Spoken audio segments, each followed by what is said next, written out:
And live. And welcome to Geek Lounge 101. This is just a chill street, and let's introduce ourselves. I'm your host, as always, Soda the Clown, and from all the way to our left, Tavia, Nick, and Edgar. Tavia, go first, and Nick, y'all can all introduce yourselves.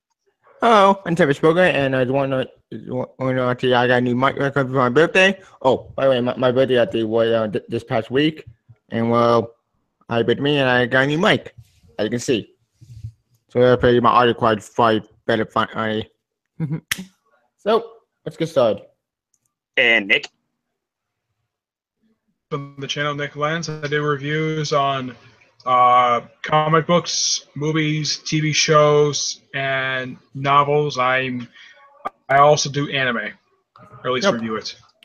And what is also it's Edgar Farr, our comic book fan, 1992, and he will be with us shortly. And to start off with, as always, one of my favorite subjects, Marvel, and Oh boy, everything Marvel does. Funny. Yeah. Yep. So, how was this week's comics for Marvel for you guys, anyway? This week of the con actually was actually pretty good. I mean, Spider-Man, when you that came out, and I love this issue. This issue made it, holy shit. Yep. I don't know where Mary Jane Watson was in the issue. She was hardly anywhere in the issue at all. Just basically Peter and Renee Vals. Okay, I'll shut up. Also, for some reason, I have no idea why this is. Conway is not the co-writer of this since the beginning. Huh. Yeah. Interesting. Stegman actually wrote this issue, and this issue is pretty good because this issue references an old issue from way back in the 80s, I think, where Harry Osborn actually died. I'll just say this. I'm looking forward to see Anna as an adult. Teenager. She is a teenager in the issue 13? I think so, yeah. Okay. Because she looks like it as an adult, but whatever. I'm looking forward to it because it's like, will she become full-blown Spider-Girl? Because her mother's Mary Jane. Yeah, her mother's Spider-Woman and her dad's Spider-Man. It's like, it would make sense if she was called Spider-Girl. And I'm just like, I'm hoping like, where does this story take from her? Because the only thing good special about Renew Your Vows is her. Annie. And yeah, she is like the most interesting. She's the most colorful. She is very trying to be like a really cool teenager, but also kind of be like her dad and her father. It's very interesting. I love the whole family bonding, all that crap. It's just adorable. It's very great. And I know a lot of people say it's all like nostalgia, and it is technically, if you want to go in particular to it. But the only thing I could argue is Anna. It's like the juice of her. It's like it's what could have been, and that's I think that's what I liked about it. But we'll just see how things go. Yeah. Can we talk about the main Spider-Man book? Oh, wait. One more thing. Before we get started on Spider-Man, I just need to know, Edgar, you weren't here for the last time. What's your thoughts on all this Twitter drama and fight that's been going on with Marvel? Yeah, that was kind of a total right now. What? When was this? 2 weeks ago. Oh, no, there was a hashtag by it. You ever heard of the assistant editor called Heather Antos? No. She's on Gwenpool. It's complicated. Basically, this girl basically like had this milkshake thing, and it went viral. No. This how it happened. One, Gwenpool's looks are kind of based off of Heather Antos because that's what she actually arts. Secondly, she posted a picture and she said it was her and all the female assistant editors, because apparently Marvel has nothing but all the assistant editors are all female for some reason. Anyway, they posted a picture on Twitter of all of them drinking milkshakes. Apparently, she got like four. No. Apparently, she got like 4 nasty little tweets. The worst tweet I saw was somebody said, "The girl in the front with the glasses, I would like to bang her." Apparently, she took that as sexual harassment and saying men do not like girls being in the comic book industry. and they were attacking. Whoa, that's taking a little too far, bitch. I mean, like, just like honestly, I mean, you know, no offense, but that's a little fucking stupid and literally too hypocritical. It's on you on that. I don't know. Look up a channel called Diversity in Comics or Captain Cummings, and they will explain in detail what this hashtag make mine a milkshake. Like everybody was white knighting. Tom Brever, Dan Slott, they were all white knighting this shit. Yep. It was hilarious. Okay. And another problem that happened on Twitter was people were complaining that Dan Slott was not even advertising his own titles. Like, he did not advertise Silver Surfer that much. He only advertised it 4 times throughout the entire run, and it ended at issue 13. And people say, "But the Surfer book sucks." If you ask me, it's too much of a Doctor Who book. No. That's not the point. The point is that Marvel has like 50 to 60 some titles that come out every. That is true. That is true. Yep. And notice how you read Star-Lord, that was it ended at issue like what 4 or 5. I think issue 6 probably. I don't remember. Issue 6, Yep, and it had an annual just after that issue. Raccoon did the same thing. Yeah, Books that get like promotion in the actual books themselves. X-Men books, at the end of every single one that comes out, there is a page that promotes all the X books that the Marvel publishes on a page of the book. They do the same thing with the Cosmic books. Every single Cosmic book, which is publishing, which is Guardians, on that page. It's just Guardians and the series Rocket. Those books are promoted. Books are the same way, where you have Black Bolt, Secret Warriors. That's it. Miss Marvel is not part of that lineup either. Thank God. But franchises are the only ones that you actually see getting an actual promotion of, say, coming out. They show the covers of who's going to show exactly what happened in these issues. They give sort of a date when these comics are coming out. But at least that these 3 franchises, the Cosmic and the X-Men, all get promotions. But in the case of the Spider books, 4 or 5 of them, seen a single book of this lineup get promoted at all. Wow. Deadpool is not part of this, part of the X-Men lineup at all. Which is weird. Ain't Deadpool part of the X-Men? Yes, he appeared. It's part of the franchise because of the X-Men. For some reason, that they don't promote it because people know Deadpool is out there, and the series has got a big fan base, so it's probably promoted via word of mouth. So Marvel does hardly any promotion for it, anyways. Which is weird.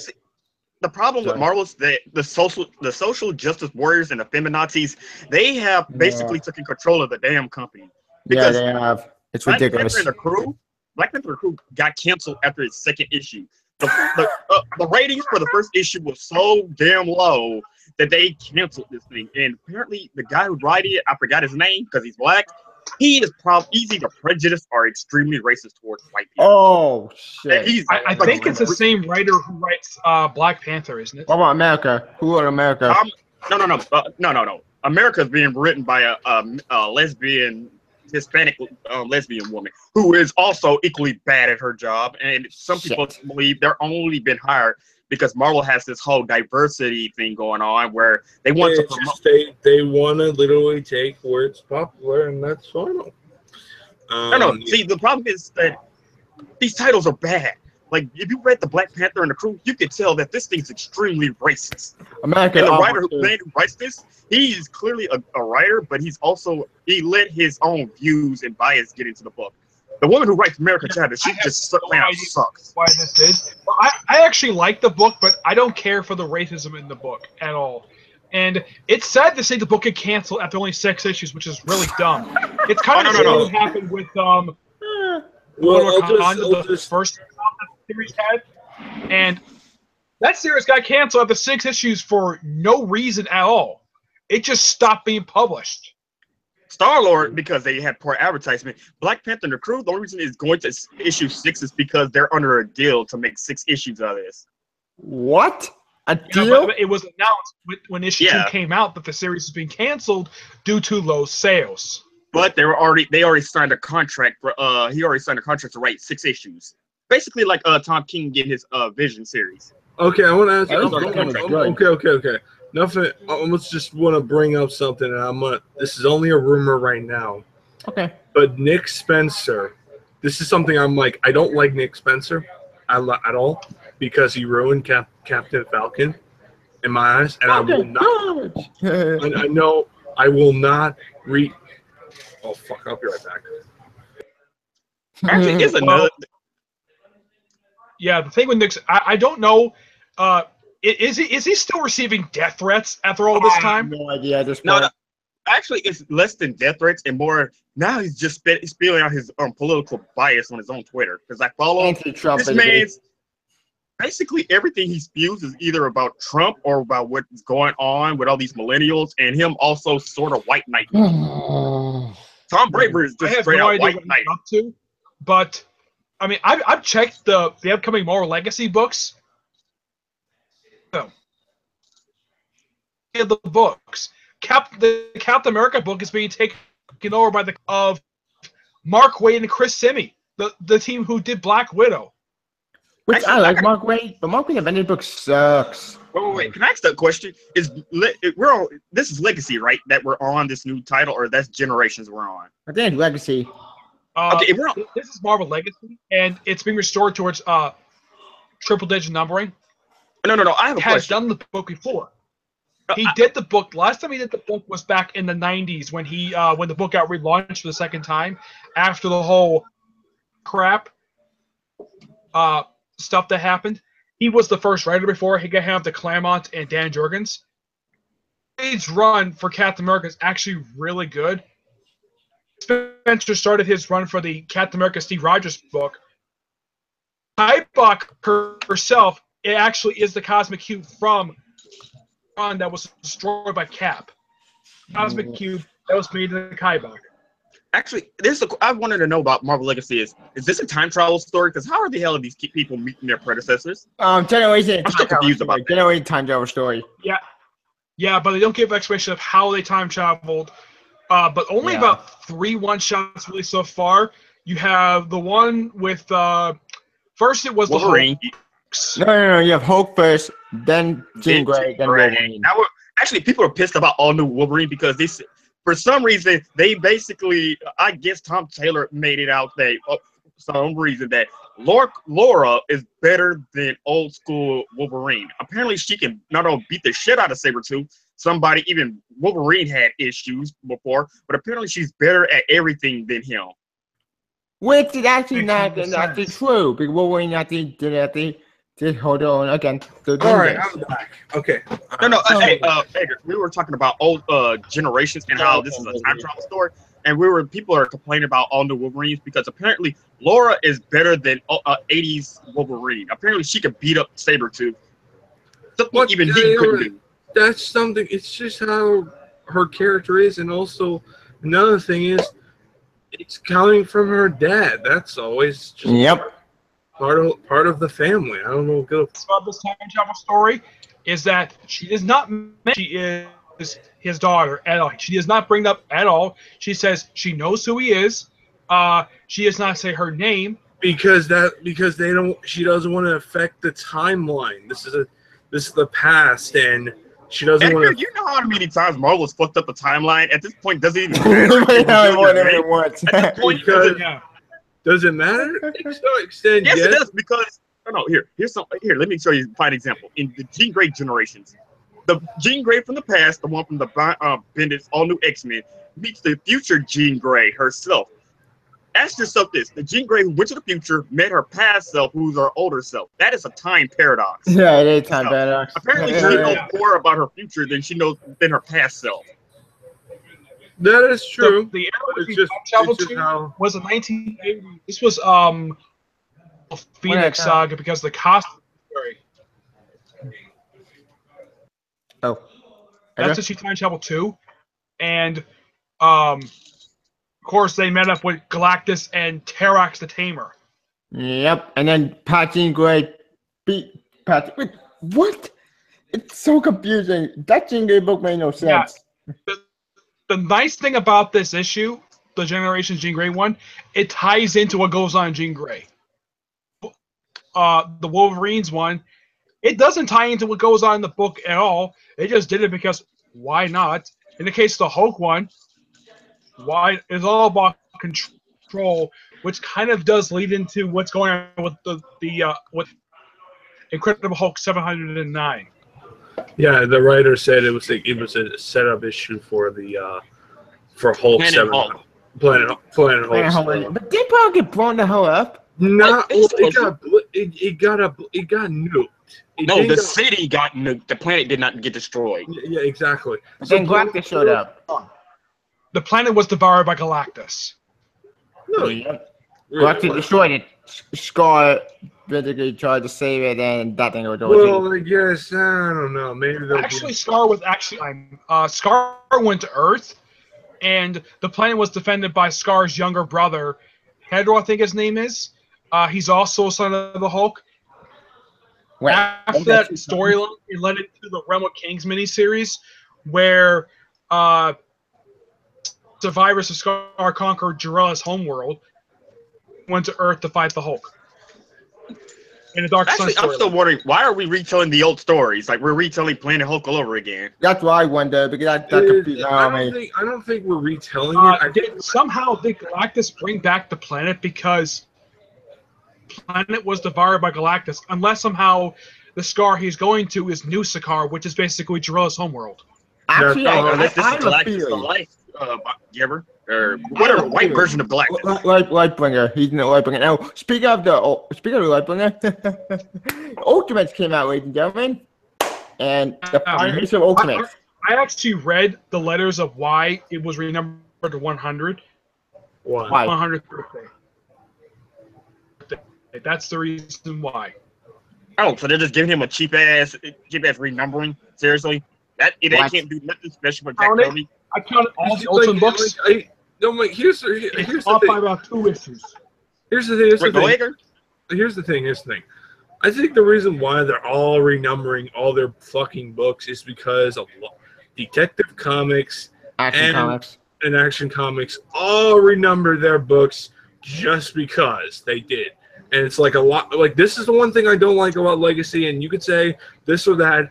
I'm looking at the story, but the one thing I will say, Marvel's literally copying DC is the numbering. They realized, oh, we don't need to renumber back to number ones anymore. Everyone's okay with issue bajillion whatever. Issue 1 million. Yeah.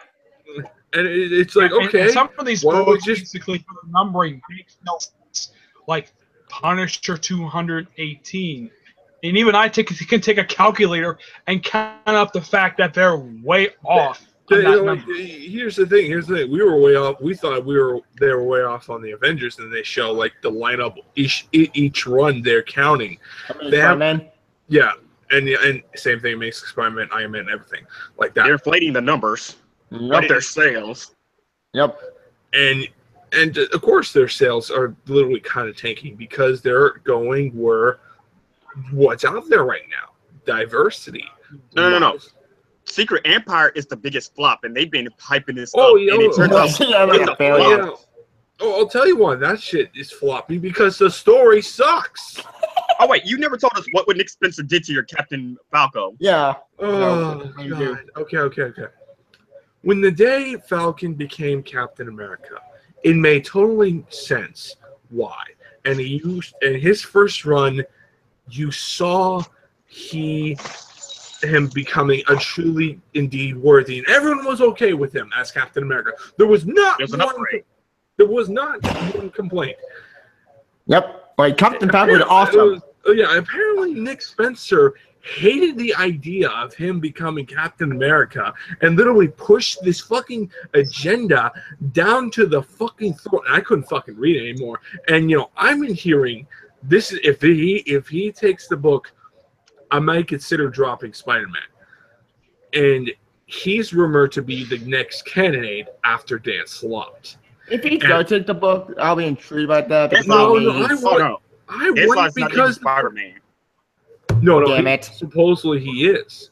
after 800. Oh no, that room. No. Twitter. He already confirmed that on his Twitter. He ain't going nowhere. What? Really? Are you kidding me? Yeah. No, I'm like, okay.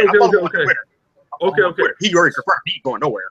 So you're telling me this is all a bunch of BS? Because what I heard is crawling this website I follow who does some comic book news and all this shit. Yeah, I heard Dance Line was contract for another year for Spider-Man. 2018. Yeah, 2018. But now I'm hearing for issue 800, that's not the case anymore. Dude, like I said, I'm following Yeah, all these people. Dan Slott pretty much make it. In fact, he's pretty much rubbing it in all the Spider-Man people's faces. Like, I ain't going nowhere. Until Maul fires them. Yeah, Wait, and that's people not- really want. They're not going to fire his ass because every He's like Bendis. He got seniority. He ain't going nowhere. yeah, Damn exactly. it. He's at What, the early 2000s? Yeah. Yep. I think like, the for me- first books he did was GLA and She-Hulk. Yeah, I heard Yeah. he did an Avengers run too, so I'm like, okay. The one thing I would like to see him do, which I know he's a fan of Fantastic Four, which I think that would be like the next thing for him to do as a writer, because I don't want him to be like the Spider-Man dude. Neither do I. Yeah. Because I feel Edgar, like, speaking of Fantastic Four, there was an article that came out last week. I don't know if you saw this.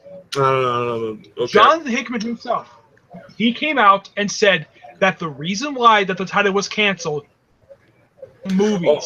Oh yeah, I heard about that, dude.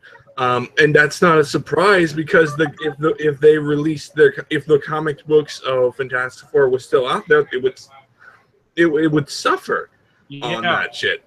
Oh, Nick, I also talked to Jonathan Hickman. He gave me this response that it's in the hands of Marvel if they'll ever release the rest of his Shield run. What? Whether or not they want to do it, that's up Why? to Tom Brayburk and everyone else. What the? Yeah, which How makes that no makes freaking sense? sense. That's so And here's So the don't weird thing look forward about to it. Trade that collects the second volume of Shield at all. I checked it. It's not available anywhere. I have the first trade here. Yeah, here. Of his first run he did for Shield. He did, which ended after 4 issues. Of course, an infinite one shot. Never released in trade at all. 4 Finish it. issues. That's it. Yeah. What the hell? The thing stopped after 4 issues, and the last issue came out 5 years ago. Yeah, that's happened before. I mean, like they hold shit like miles away. I mean, hell, they hold ideas. You remember, like for the new Spider-Man crossover, Spider-Man 2. They were holding that idea for like the first Spider-Man crossover. They were holding it, and we were all like thinking, like, are they going to do the? Or is Dan or Bendis is going to explain The sequel? Yeah, for the like not for just the sequel, but just in general, who's this Miles person in the 616? And we turn out it's just an evil fucking version of Miles. Which Actually, And this most recent that came out this week, they had Taskmaster show, but I looked at him. This is not the 616 Taskmaster because I think anybody can know what 616 Taskmaster looks like. This Taskmaster That's an is Ultimate Taskmaster. different. I think my theory, I spoke to Tivy about this. This Taskmaster is from the Ultimate Universe. that could be Yep. it. That could be it. And since they're bringing the Ultimates back and all this shit, we might have another Secret Wars type event where we don't need a Secret Wars 3. No, Actually, yeah, we we don't need need- Secret 3. I know that We need Secret 4. it's gonna happen. It's gonna happen. Like I feel like it's like they're bringing the Ultimate Universe up, and hell, did you know Wasp is back? There was no Ultimate Watch. She came back. Exactly. Wasn't she supposed to be dead by now? She So was Ultimate Giant Man. Ultimate Wasp got eaten by Blob, and then By Blob. Giant Man got owned up by multiple men. So again, I'm like, is And this here's the weird thing.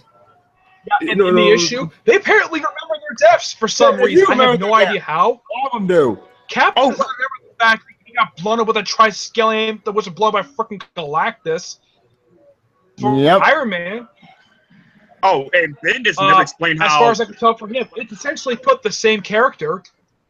Yep. Same multiverse of him since, well, Since Open End. Yeah, Here's- ultimately, here's- it's Secret Wars related, but his last official appearance, I think, what was actually in Cataclysm. No, and here's another thing. They never explain how the Maker survived. They still throwing it. He just came back out of nowhere. That still pissed me off. And he's still What the running hell? around, and he's basically pulling the strings in Infinite Iron Man, which is way better than the actual Iron Man story because Riri. I kind of disagree, but that's just me. But whatever. No. Riri Yeah, is a. here's the I reread it and I that book. realized she's a sociopath. But she's just a fucking teenager. She's gonna be a fucking. I looked it up. Stupid You shit. guys are not She's gonna good. She's bound to that. Both of y'all talking at the same time. Like, Just one at a time, please. Yeah. yeah. Oh, you're not gonna believe I mean, like, Time. it's like last issue. Huh? Issue 12 was the last issue of Infamous Iron Man. It's ending. yeah, Oh, I know that shit. because it's yeah, because because the fucking fact that they're gonna have to fight and all that crap. The reason why I kind of I like Riri and a little bit more, she has a little bit interesting and also because she likes to do something drastic changes. She's the type of girl where she does drastic fucking moves. Okay, I'm sorry to interrupt, Edgar, but can I time out?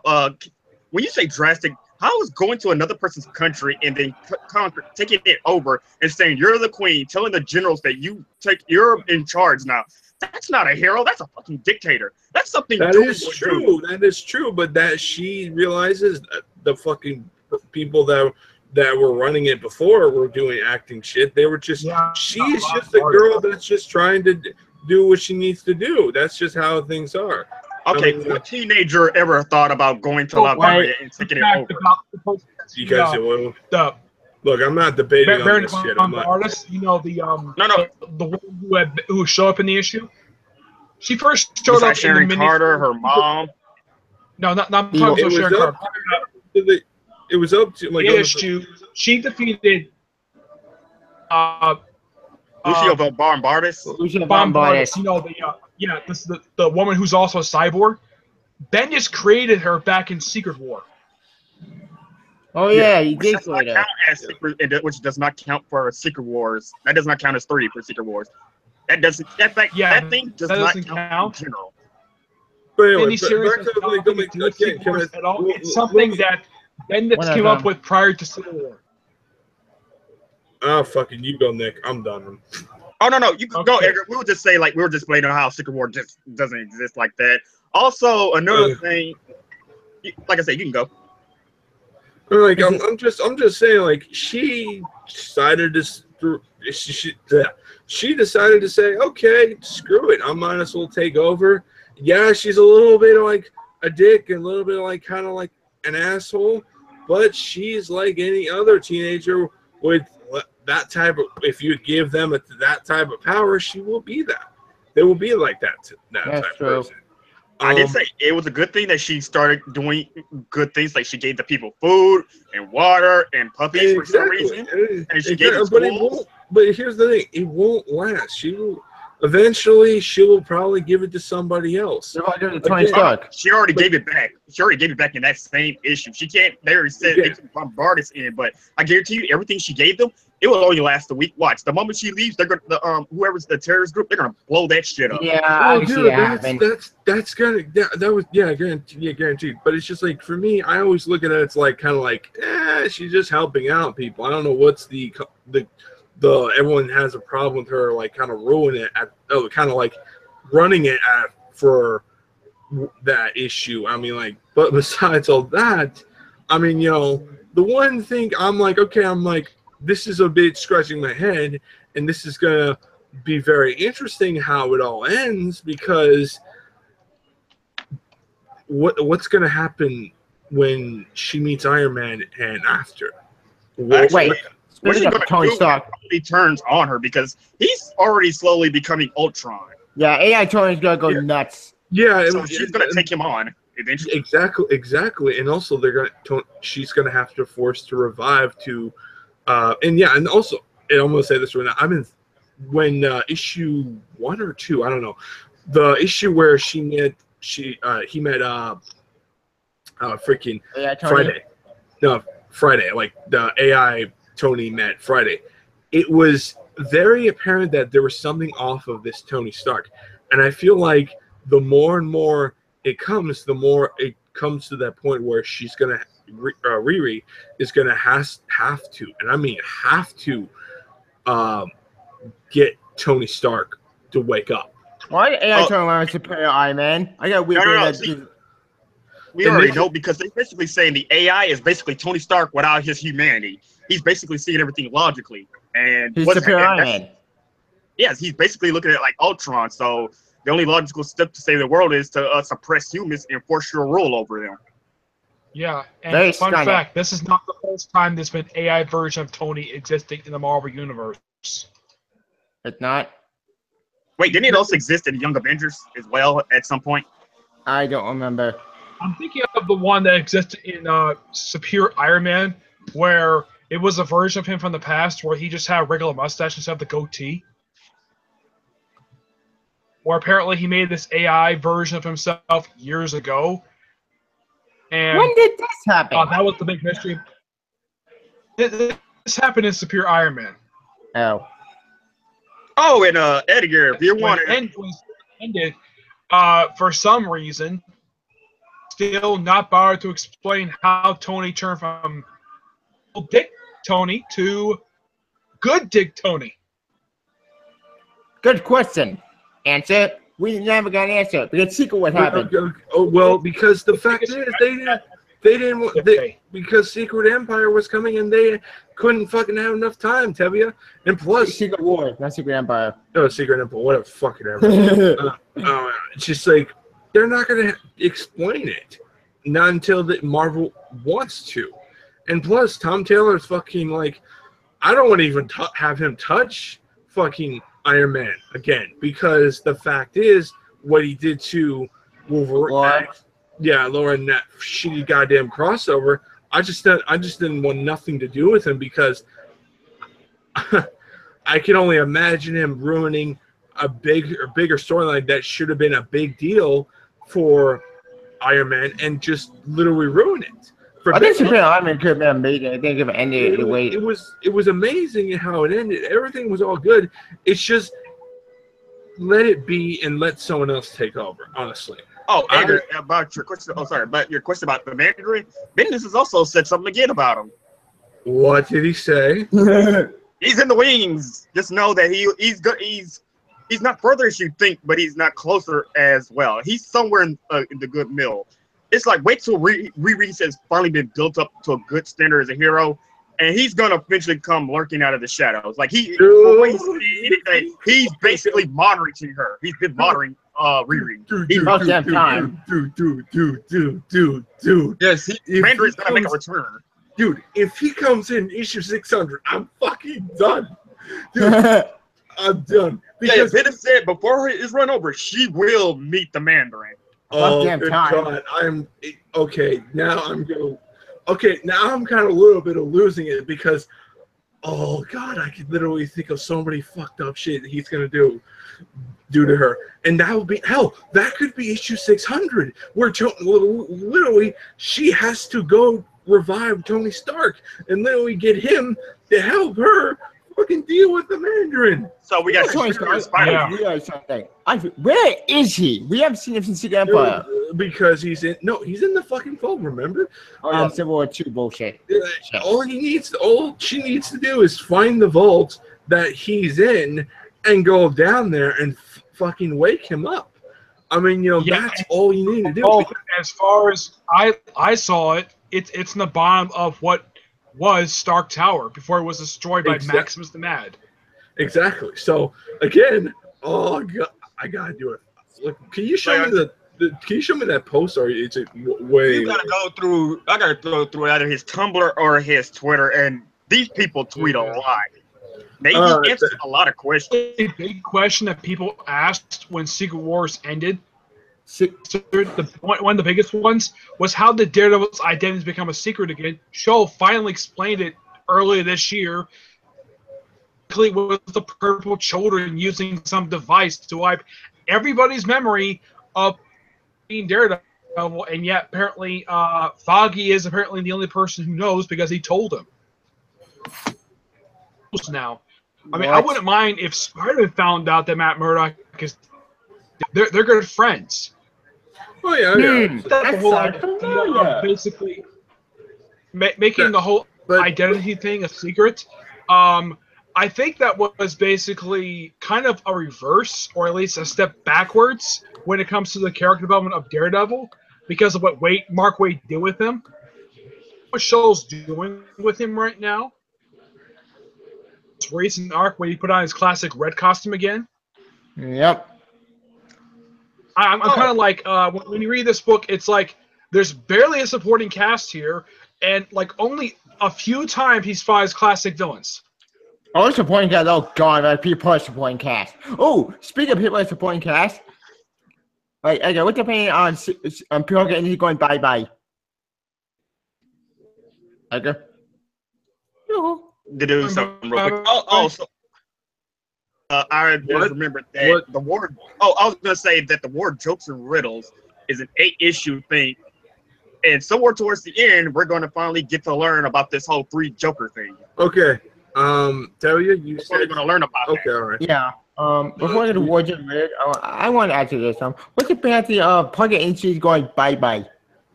Well, it was bound to happen anyway. And second off, let's just hope that they do something even better than what we got right now, because honestly, I feel like the reason why they got rid of it because it's just all due like, oh, they don't like it, so literally change it. I mean, like, I'm sorry, people. Too many people complaining. I'm sorry, if you don't fucking like it, go read your fucking renew your vows. There are books that are out there right now that are on your disposal, and yet you just don't fucking choose. $29 for that cancel it broke my heart because $29. Yeah, because it probably didn't make enough money then. Or who the fuck knows? Well, let's just say it this way. Marvel, right now, the people who are running it, which is not the people at the top, it's basically all the assistant editors and everybody else, and these white knights. It's all about an agenda. Right now, they have the most backwards agenda going on. All the good books. Exactly. It's like, and it's just like they are at the fucking downhill spiral right now. They're going to do what they need to do, and that's just how things are right now. That's just how Marvel is, you know. Every time there's, I guarantee we will go back to what we were back in a few years. But honestly, I mean, you know, I just literally, if you read it and you like it, that's all it counts. I mean, at this point, that's all you can do. Like, Diversity Comics, he was talking about the reason why he has a theory that the reason why Marvel is going the way it is because Disney owns them, and there's literally no way Marvel can fail at this point. Yeah, Disney, when you're owned by Disney, why put effort into your comics when you know that your parent company won't let you fail? And you can make more money, and Disney can advertise literally shit out of anything. They can make more money on products than comics. Exactly, and they're not afraid of anything. Bought them, they've had at least 2 comic books based upon a couple of their rights. Haunted Mansion, A Big Thunder Mountain. And that's it. Those all the Disney books went back to Marvel because they're all going to get published under Marvel. Like the Darkwing Duck and all of them, they're going to eventually get published by them. Star Wars got canceled. Everything from the expanded universe, and they went under Marvel. Can I say something? Sure. Do you think Gargoyles will be in Marvel Comics? Wait, who? Gargoyles. Robos? Gargoyles. Oh, Gargoyles. I couldn't understand what you're saying. Well, they're owned by the same damn company, and Marvel has an infinite multiverse, so technically anything is possible. I thought the one they got put up. Oh, that I'm like that, and also there's another Disney show that's just called Witch. It's a very. Oh, you mean the French the French comics? You really? No, the Witch. There's a show that Wiseman also created called Witches. I'll just say, like, Witch, in that comic cartoon you're talking about, yeah, it's based off a French comic, and there's like 140 issues, I believe. Yeah, I know that, but But do you think Marvel will take that or no? Technically, they can't because Disney does not own them. All they did was just air the show. That's under the studio in Paris. Okay. Yeah, that's not their own by the creators. Yeah, like Jetix, everything they show, like anime and all that, that wasn't under them. They were just showing it like Naruto and them. But you can go, Nick. Nick, Show Witches was created by Greg Weisman. it was. Oh shit! I know about this. Okay, but anyway, If you look, basically, it's listed as one of the shows he created. I'll just say this. I mean, like, we'll see how things go with Disney. I mean, like, they're doing DuckTales in their new cartoon show, which honestly, it's not that bad. I mean, like, I'm watching it right now. It's really, really like, well, it's Everybody really said this is what Cartoon Network should have done. This is how you reboot a cartoon. Speaking of reboots, Spider-Man got a reboot recently at the in his own cartoon. Yeah, how was it? I haven't watched it. I seen the pilot and it was okay at best. Maybe an ultimate. Thank God. Yeah, you can watch all that. You can like watch all the clips and the little 2-minute little episodes on the Marvel Web YouTube channel. They got a lot of that going on. Yeah, well, actually, the full episode came out today. The pilot came out. So, okay. So they're. I still want Spectacular Spider-Man to return, but I don't see that ever. I want that to come back too, but I don't see that happening. They won't I bring think that shit the back. reason why that they won't bring the show back because Sony owns the rights. kind of deals with Sony in a way, and I think it's some agreement between Sony and Disney over that particular show. Yeah, and also Yeah. if they can't bring. I know there's been volumes of the series basically released on DVD. You know, I know Tivia's got one because I remember seeing a picture of it where it's like volume 1 has these set of episodes, but there's never been like a complete set for Spectacular Spider-Man I can think of that's been released. It's between Sony and Kids WB. That's why there's two. It's between Kids WB and Sony because that's where it originally aired, and there's just so much crap going on that Marvel just said, you know what? Since we got the cartoon rights back, we're just gonna make our own cartoon. And they mixed Ultimate with 616, and the Ultimate Spider-Man was just too damn confusing for me. It was a disaster. Yeah, like, holy shit. It was more like the Ultimate Spider-Man cartoon show was more heavily comedy-esque than anything else. They didn't know what the fuck they're doing on what they're doing on the characters. They even ruined some. They changed Spider-Man into fucking Batgirl 2.0. They fucking literally did just butcher a lot of things. And, you know, I'm going to say this from now. As much as I would blame the show, it was getting a lot of views. What happened to Hulk and the Agents of Smash? I think I got canceled. It got canned. It got canceled for 2 seasons. 2 seasons, no sets. It didn't really work so much with Hulk. Hulk is a very different. Like, the problem with Hulk, if you're going to give him a cartoon, this is the problem with the 90s and everything else. If you don't have a nice balance with him, it falls apart. And a lot of times. Interesting fact about the Hulk Age of Smash cartoon. It's the third one Hulk has had. The third one. Yeah, exactly. And, you know, Hulk, like, he has a tough time being consistent on him. He works better with other characters, but as a standalone, he's a character that only has, you could work him for only this amount of stories. Yeah. But for a cartoon. The only way you can work the Hulk cartoon, it has a dark tone. You can't really work with him. The night cartoon, I get what the dark tone. And plus, it had great. You cannot deny the fact the show had a great opening theme, where it's like Hulk, all of his villains. Oh yeah, dude, you're Hulk's talking about gallery, the 90s. And you have a minute show for the show. You're talking about the 90s one? Oh, dude. Yeah, the 90s one was awesome. I love the 90s one. So was 90s Iron Man. I love that. Oh, yeah. They had that was hell they I heard season 2 was good. Season 1 I heard was not that great. Season 2 was fucking amazing. I mean, like, season 2 of Hulk and season 1 of Hulk was just pure brilliant. Yeah, Iron Man season 1 I heard was not that great. Iron Man season 2 was good.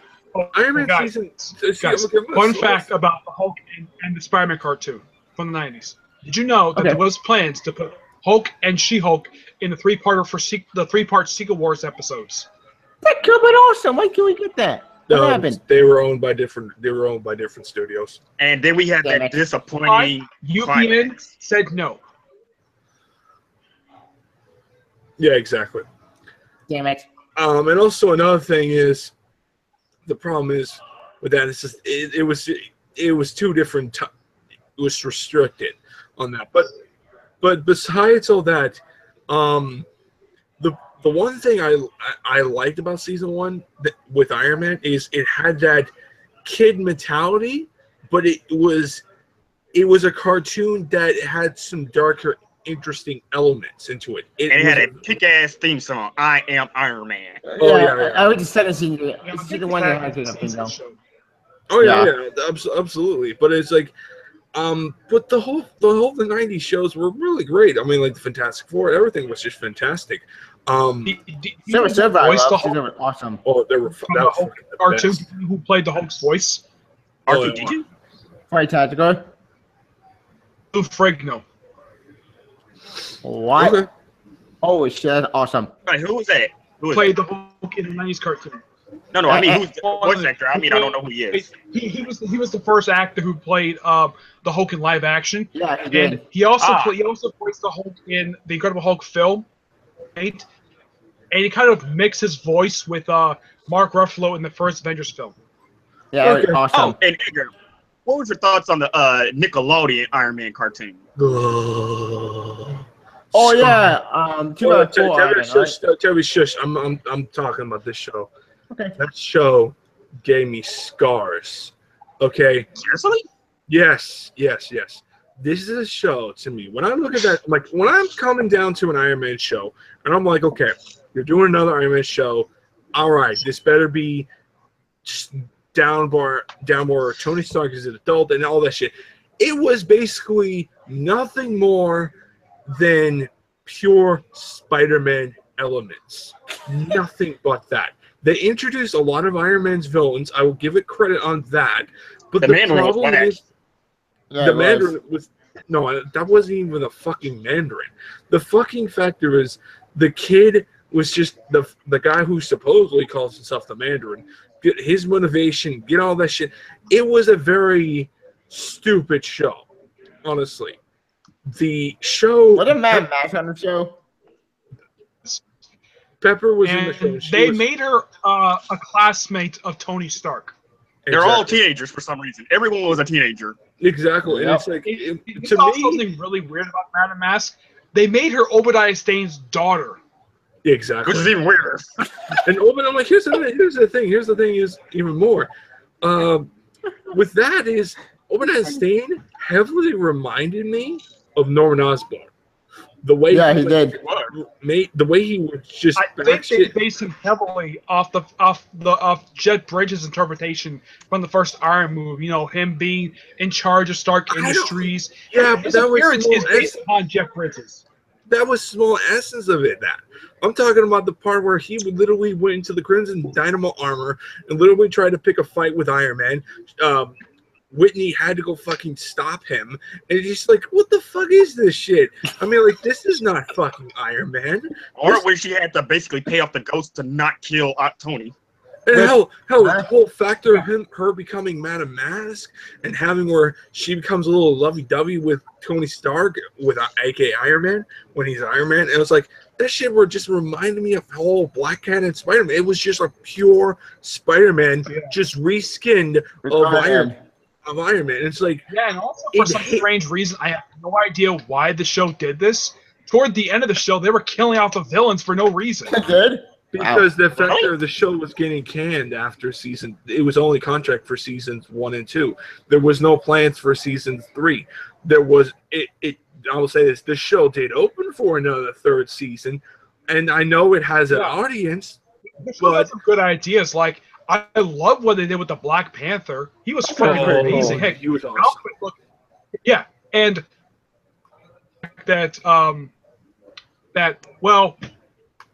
Nick Fury was amazing in the show, and Hawkeye. They basically heavily based his appearance on the way he looks in the 616 universe. Wait, with Nick Fury? Okay, open Nick Fury. Nick Fury. Yeah, they dude, it's the fucking ultimate Nick Fury. They're like ever since the Marvel Cinematic Universe, forget about the white Nick Fury. The black Nick Fury is always going to stand out. It's just the problem with that show.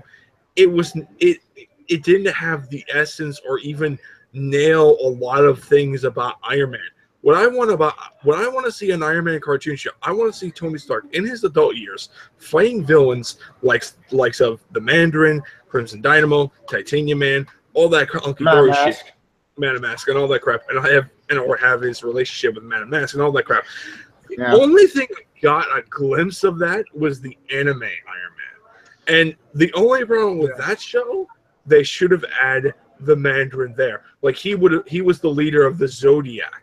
That would have been a perfect plot point, and have it where he's trying to have Tony Stark, and I did not care for how Iron Man Armor Adventures did with him was Magneto.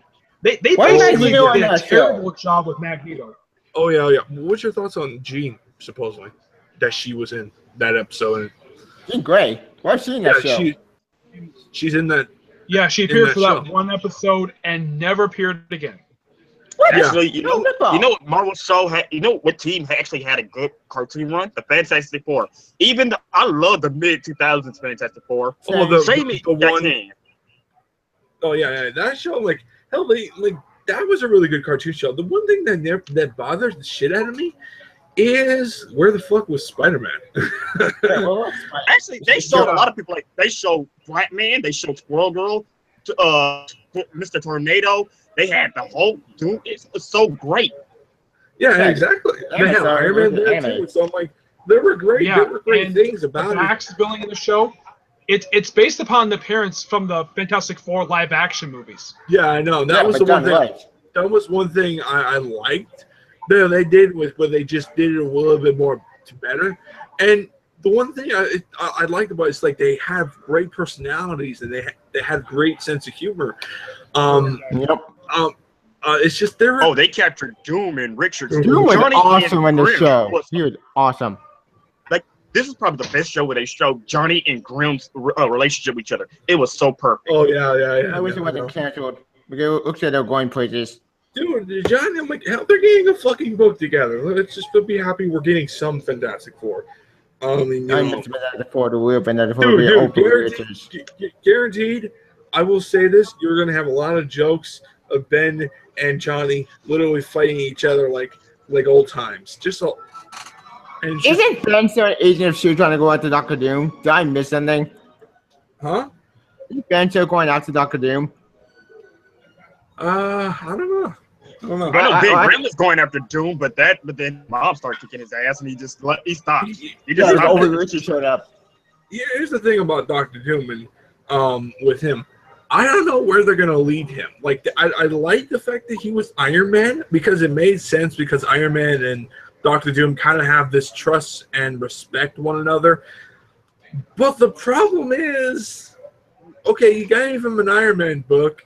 Where are you gonna go with him now after this? Are you just gonna have him go back to being villainhood? It's just like all this waste of development went to trash. Cough. Spider-Man.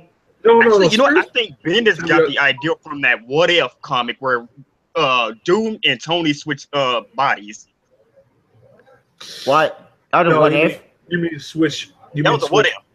Oh yeah, I know. Yeah, I heard about. Yeah, like Doom Victor, he switched minds with Tony Stark, and Victor was Tony, and Tony was Doom. I think, and there was a What If comic where Tony Stark actually built an Iron Man armor that looks just like the one Doom is using in a What If story. Yeah, that's true. Okay, but Tevye, before I'll say this, no, Tevye, Superior wasn't a waste. You got some good things off of it. Leave it. Yeah, but then they got blown the hell up. Literally. No, Superior Spider-Man did what everybody else didn't do. He took out the Kingpin. He said, you know what, fuck it, let's just get rid of him right now. That's the one good thing that raised my credit. I wish he did something. That guy did some great things. He protected Peter's loved ones. He did what he had to do. He built the company. Until it all came crumbling down. Yeah, but he had because Peter can't manage a company. Yeah, because the fact is he didn't like where it was going because that's not how things are. But the fact is, that's another thing with Doc Ock. Are we going to have Superior Spider-Man book with him or are they gonna fucking keep him as a villain? Because the way they're having him, it looks like he's trying to get his ex-girlfriend, all that shit in there, and I'm like, okay, what the fuck are you gonna do after this? Wait, first of all, she was never his girlfriend to begin with. In fact, she realized that when she realized that Peter was basically Otto in Peter's body. When she realized that, she didn't even like Peter. They just said, even though let's be friends before. I do everything better. I hate Anna Maria. Yeah, you know what? Like Anna Maria is probably one of the better written characters that came out of Slot's work. Besides, well, I don't know about Silk, but here's another thing I want to ask you, Edgar. How do you think Bendis is going to end Infamous Iron Man? How I think he's going to end Infamous Iron Man? Yeah, because we got Tony Stark, who's the Sorcerer Supreme in the future. Somehow. Yeah, you go on, pal. Okay. Go on. Okay. Like I was saying, apparently, Tony Stark is Sorcerer Supreme. So, and I guarantee you, no one's gonna pick up this plot line. This thing where he likes to throw out plot points, like Spider-Man 2, but no, he just wants somebody else to pick it up for him. In fact, he just said that if 6 and Ultimate ever had to do a crossover for Spider-Man, that was when the House of Ideas ran out of ideas. And what a hypocrite he was. And then he started playing his. Like, Bendis has good ideas. It's just that later on, it's like he just doesn't know where to go with it. Point. Yeah, half the time I just think that he's just how should I put this? Wait, criticizing for having too many books to write at the same time. Colin Bunn, Jeff Lemire, I think it was one other person. Yeah. When he was doing a lot of books, he did like 3 books at the same time. But yeah, he never ran out of ideas or had plot threads hanging like crazy like Bendis does. Like the problem with Bendis, this is something I kind of feel like, and this is something I kind of like. Him and I have a little similar like little problem. When you point out, point out a problem when you. This is the only thing I could think of that really, like, as a writer myself. Once you put out so much ideas of so many books, you get to that point where you have an idea, a new idea, and you're kind of continuing the idea you had before, and you're like, well, fuck, I want to do the other idea better, the other idea than this one, and just because he's a guy with bajillion ideas, and he wants to put them all in one table.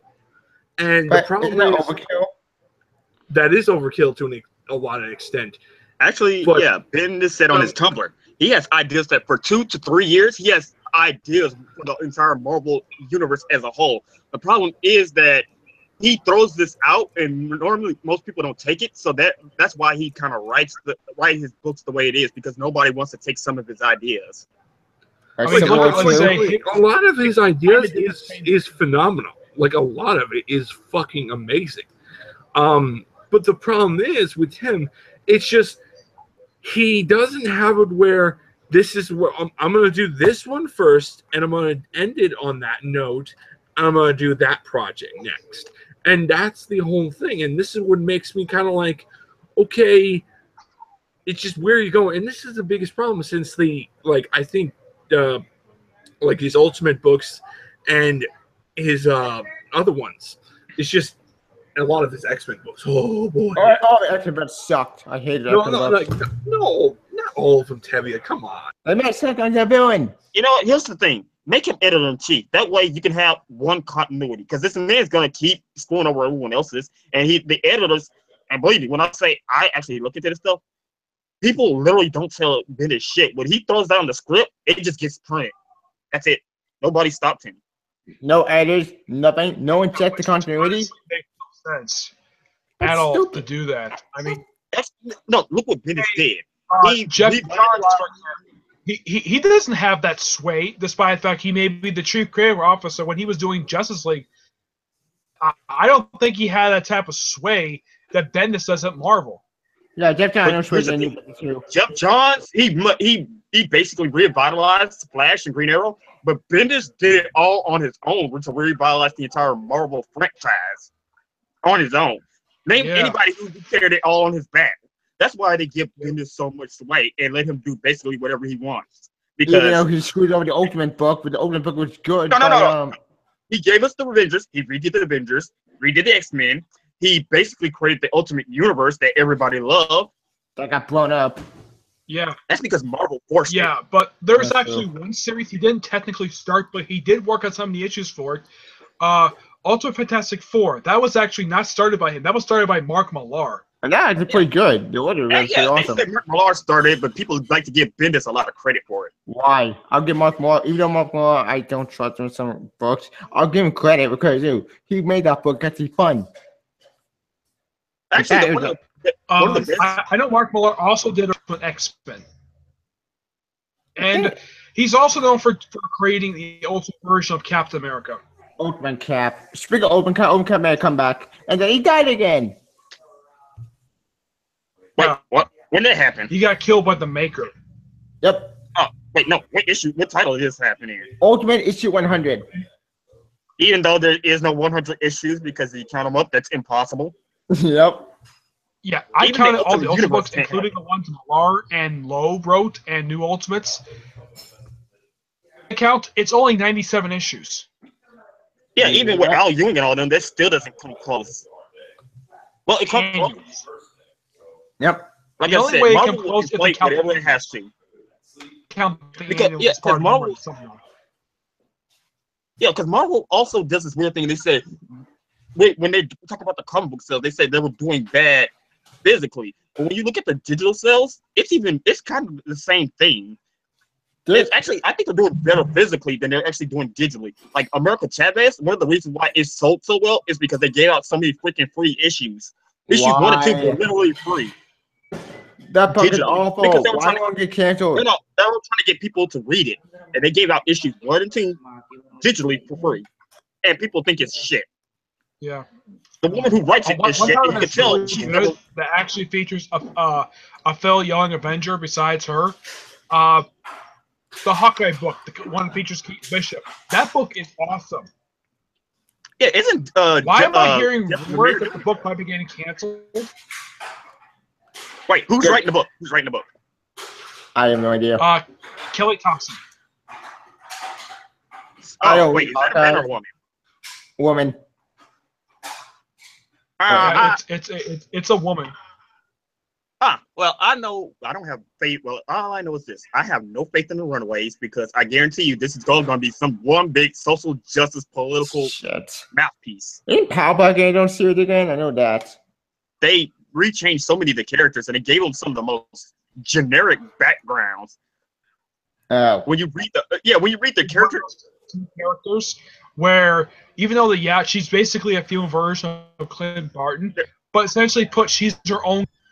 Because her own city, she's not in New York, she's in LA. Which is awesome. Is Madam Math. Watch. Her series is kind of like Jessica Jones in a way, because she had Jessica Jones over a couple issues. She has her own PI agency out in LA. Yeah, because if you go back to what was it? It's not. Wait, was it Jeff Lemire? No, it was Matt Fraction who did the last time he was doing a Hawkeye. He basically said Kate Bishop was in L.A. and then they screwed over crime bosses. Yep. Why is she more of a huntress now? The Young Avengers I used to know for Young Avengers. There was Young Avengers. Wait, say it again. Say it again, Nick. I couldn't hear you. Sorry. The Matt Fraction run was it just pure amazement, and no one can deny the fact that run was amazing. Actually, yeah, the 2 episodes, the one where it was just a Christmas filler, and another one where basically Clint Barton and all them doing sign language. Don't they go to the future and find the Mandarin? Or wait, that was the future. No, we're talking about Hawkeye. We're talking about Hawkeye. They make a cameo in one of the issues. I think he appeared in issue 4 in that 2-part of the tape. Yeah, in the future. Which is stupid and confusing. This was before. This is actually not in the future. This is set in present day. And this is probably well before he got killed by... I think he got killed by Ezekiel State. What? That's it? Well, rip off. happened in the last officially died was Invincible Iron Man number 526. Oh. And Anyways. Fraction was the one who killed him off. Actually, Marvel letting Matt Fraction go was probably one of the worst mistakes of their life. Speaking of because they letting him really, go, he needs to come back. Brubaker, because Rick Remender, I mean, despite people thought of Uncanny Avengers, he wrote a lot of really good books. Like his Uncanny X-Force book was amazing. I love his Captain America Nick, book that he did. Who wrote the first Deadpool killed the Marvel Universe? I think that was Colin Bunn. It was. I don't know who wrote that one. I have to look it up. Who wrote it? I think the recent one. I think Colin Bunn has written a majority of the Deadpool miniseries that come on. Let's see. I was right. It was Colin Bunn. The Marvel Universe again is just basically shit. It's stupid. It's garbage. Colin Bunn wrote the first one, so how's the second one so bad?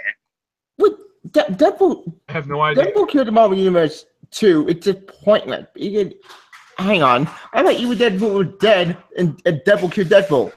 Did I miss here's the something? question: Why is Magneto working with Red Skull? Last I checked, he hated Red Skull. Magneto not working with Red Skull. It's an alternate universe. Oh. No. Kills the Ultimate Universe again. Magneto is working with with Doom and Red Skull plus Doom, Abomination's there for some reason. Red Skull, he's Jewish, and last time I checked, the Nazi party. Why can't Magneto just kill us or kill Captain Hydra? We could all be done with the nonsense. Speaking of Captain Hydra, I just still alive. No. Captain America's not Captain Hydra. He's Captain Mouthpiece for Nick Spencer. Because basically, Captain America is supposed to represent Donald Trump. I still call him Captain Hydra. Captain Hydra said much makes more sense. But you know what? See, that's what makes the 2017 Captain America or 2016 Captain America book so bad in the long run. Because when you see Secret Empire, you realize that Nick Spencer has been building up one social debate. Speaking of Secret Empire, Double Case Universe. At the end of the last. Colin Bunn wrote it. Oh, yeah, I was right. It was Colin Bunn. Yeah, and I was like, how the hell did he screw this one up? I have no idea. Yeah, but I don't know who wrote the second one. Let me look it up. Who killed Colin Bunn is writing it. No, this is Colin Bunn still writing it because I know for a fact it's Colin Bunn. No, the original one. The original one was Colin Bunn. He wrote both books. He's writing both of them, and I'm like, okay, so what happened in that time span? How is it that this book sucks? Because when you think about it, this book is just a marketing tool for Deadpool, and when you think about it, it's pointless because there is no Deadpool kill Marvel. You actually had 2 sequels, which were pretty good. Well, Tuesday was actually a lot of people said that Deadpool did not kill the Marvel Universe.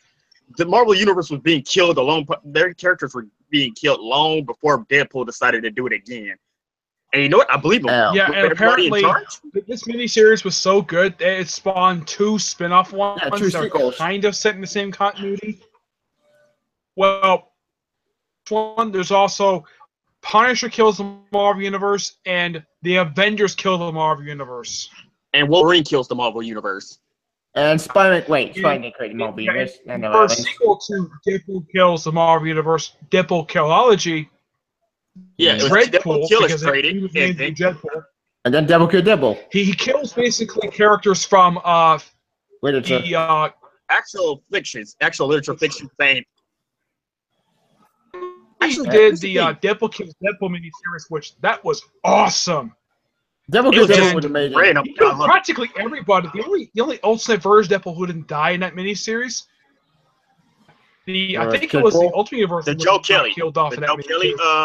Yeah, we also had the Joe Kelly evil Deadpool. Yeah, but Ultimate Deadpools were killed off.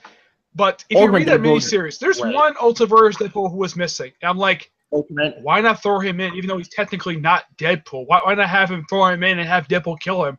And that's the version that Ryan Reynolds played from X-Men Origins Wolverine. I don't think because everybody. I don't think they want to acknowledge that one. No, I think nobody wants to acknowledge that Deadpool. Period. That one didn't exist. Well, they kind of did in the Deadpool film. They had an action. Yeah, that was funny. Yeah, that was funny. Yeah, they talk about that, but anyway, we all agree. We all would like to pretend that never happened, no matter what. Yeah.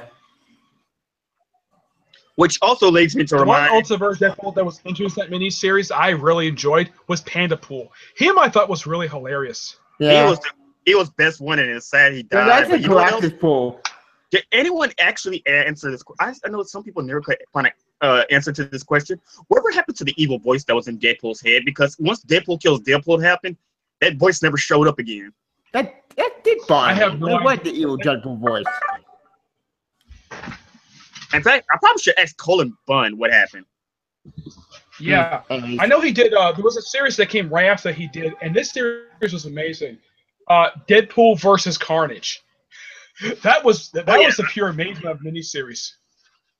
Speaking of the Actually, Deadpool versus and they all actually the referenced- 6 characters. we never got to talk about DC. I'll be right back.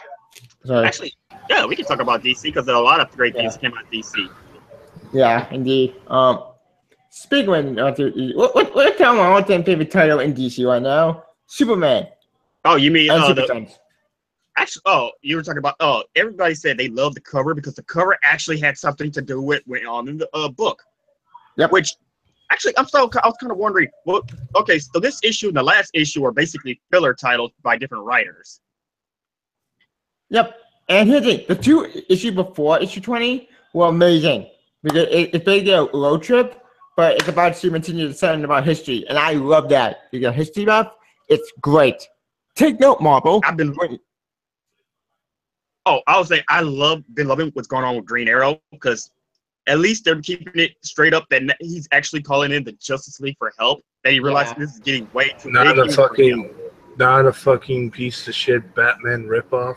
Cough, Arrow. No, we're not talking about Arrow. We're talking Green Arrow. It's different. We're talking about the actual comic. No, Yeah, we're I not know talking about that CW version.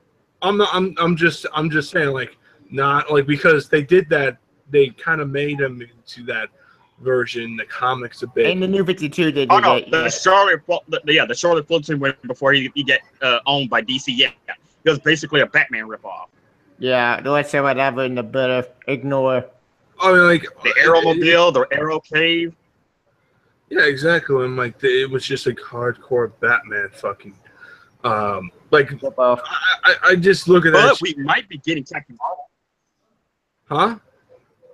Captain Marvel. Yeah, Okay. Captain Marvel. What do you mean, You mean Shazam? We don't say Shazam. We say Captain Marvel. We will never acknowledge that.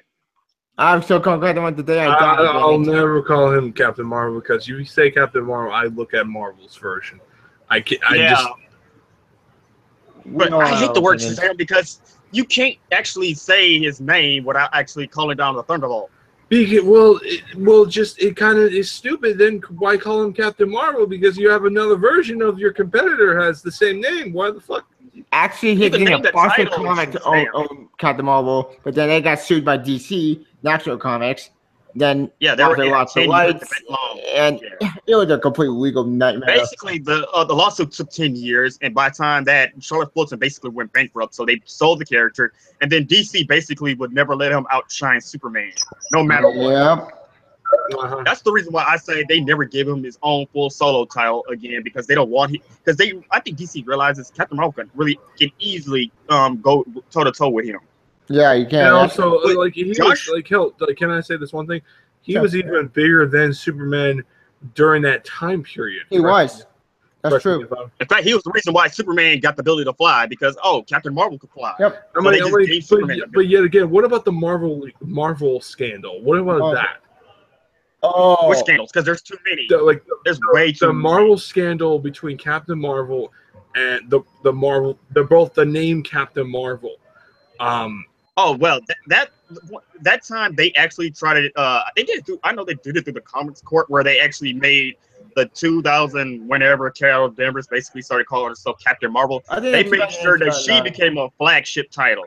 So now the only way DC could have rehandled that was by calling him Shazam. In 2011. Okay, that makes sense because I'm like, okay, there's Marvel's doing that. Even though the title wasn't named Shazam. The book was named Shazam, the character was named Captain Marvel. That was the loophole. Yes, that's the loophole. And Joshua Williams actually put it on his Twitter page that he just put out an image of a Thunderbolt, and it's the Captain Marvel Thunderbolt. Yay! And he said, and he said the words, "I wonder." And people are starting to think, oh, Captain Marvel's coming back. That makes me happy. And Joshua Williams did. That is pure Actually, genius. he's the only guy. He's the only guy I could trust at this moment because he took over Flash so well. In fact, he wrote a better story between the Justice League and the Suicide Squad than the actual writers are. I agree. Like not Brian Hitch, what am I saying? Jonathan Williams to the division. This event was amazing. Holy shit, this credit was awesome. This credit was amazing. And this I do, I read the title. Done right. Well, I'm just glad Brian Hitch is finally about to be off of Justice League. Speaking of Brian Hitch, I did want to talk about that before I go back to Superman and Super Seven because Justice League. Oh boy, where do I begin? Oh, I know we have so whose kids are whose? The tournament, we go back to the past, and we find everybody that surprisingly that kid who's grandchildren Wonder Woman children, it's not true. Well, no, yeah, he keeps throwing out this. He keeps throwing out these creative titles and these interesting ideas, and then they turn out, and then he execute them in the worst ways possible. Yeah, I'm back, but it's just like I get you guys where you're coming from, but I kind of see mine. I don't call him Captain Marvel because there's a version of that name is known for Marvel and has the name Marvel. And I get it. Yeah, he was called that back in the 60s, but it's just like the 40s. Yeah, the 40s. Whatever the fuck he was. I think the 40s first before the 60s. But again, it was. But that was then. This is now. And don't get me started on that stupid lawsuit between DC and Fawcett Comics. Yeah, because the lawsuit was so stupid. Because he looked exactly like Superman. Yeah, he may have the color red in his costume. But one, Superman's an alien, and two, Captain Marvel's powers derived from magic, not freaking alien powers. But in a similar concept, people compare them back in the day. Yeah, that's true. Yeah. I think the reason why DC sued them was because he was outselling Superman. Even his TV show was outdoing Superman. You really think DC's going to let their first true superhero get outrun by a copycat? Hell no. Do you think they'll give him a book? I think they'll give him a book. Like I said, Joshua Williams put it on his Twitter page of the Captain Marvel's Thunderbolt. And he said, I wonder. So, and right now, he's one of the few people who not made appearance since Hellblazer in the Rebirth titles. Yeah, we'll say something. And he's not part of the lineup for Justice League for some reason, even though that he wasn't in Justice League, and there's no point in any of the books reference that, oh, he quit the Justice League for some reason, even though that because he's off the roster for some stupid reason. I just want to say something before everyone goes. Okay. Is there a way for him to get another book again, or do you think they'll give him a book for him? There is a possibility. No, they're doing it. They're finally bringing. They're giving like the old feeling of DC, the one everybody loved before it became New 52. And I honestly believe Joshua Williamson will be writing it. Yes. But yet again, how far are they going to develop? Are they going to continue with Jeff Johns? Nope. I say screw Johns. Johns is a great writer. He could have a lot of great ideas and stories. But like I said, when it comes to people who have godlike powers, he does not understand them. He cannot write Wonder Woman. He cannot write Captain Marvel. You can write Superman. Wait, no, he can write Superman. He wrote a ton of Superman stories. Dude, he wrote a fucking good stories of Superman. What the fuck are you talking about? When it comes to Wonder Woman, it's like his Superman stories were always amazing. I've read a lot of them. I don't know what shit. And none of them were bad. Probably one of his best ones he did was the Brainiac story. Let me just say that's the Krypton. I love that one. Well, let me say about something on his Wonder Woman, all that stuff. He did okay on Wonder Woman a bit. It's just for that for that take of Wonder Woman. Yeah, they're going back to that original origin story, which honestly, kind of makes no sense. Why would you make why would you be created by fucking pure sand? Right. And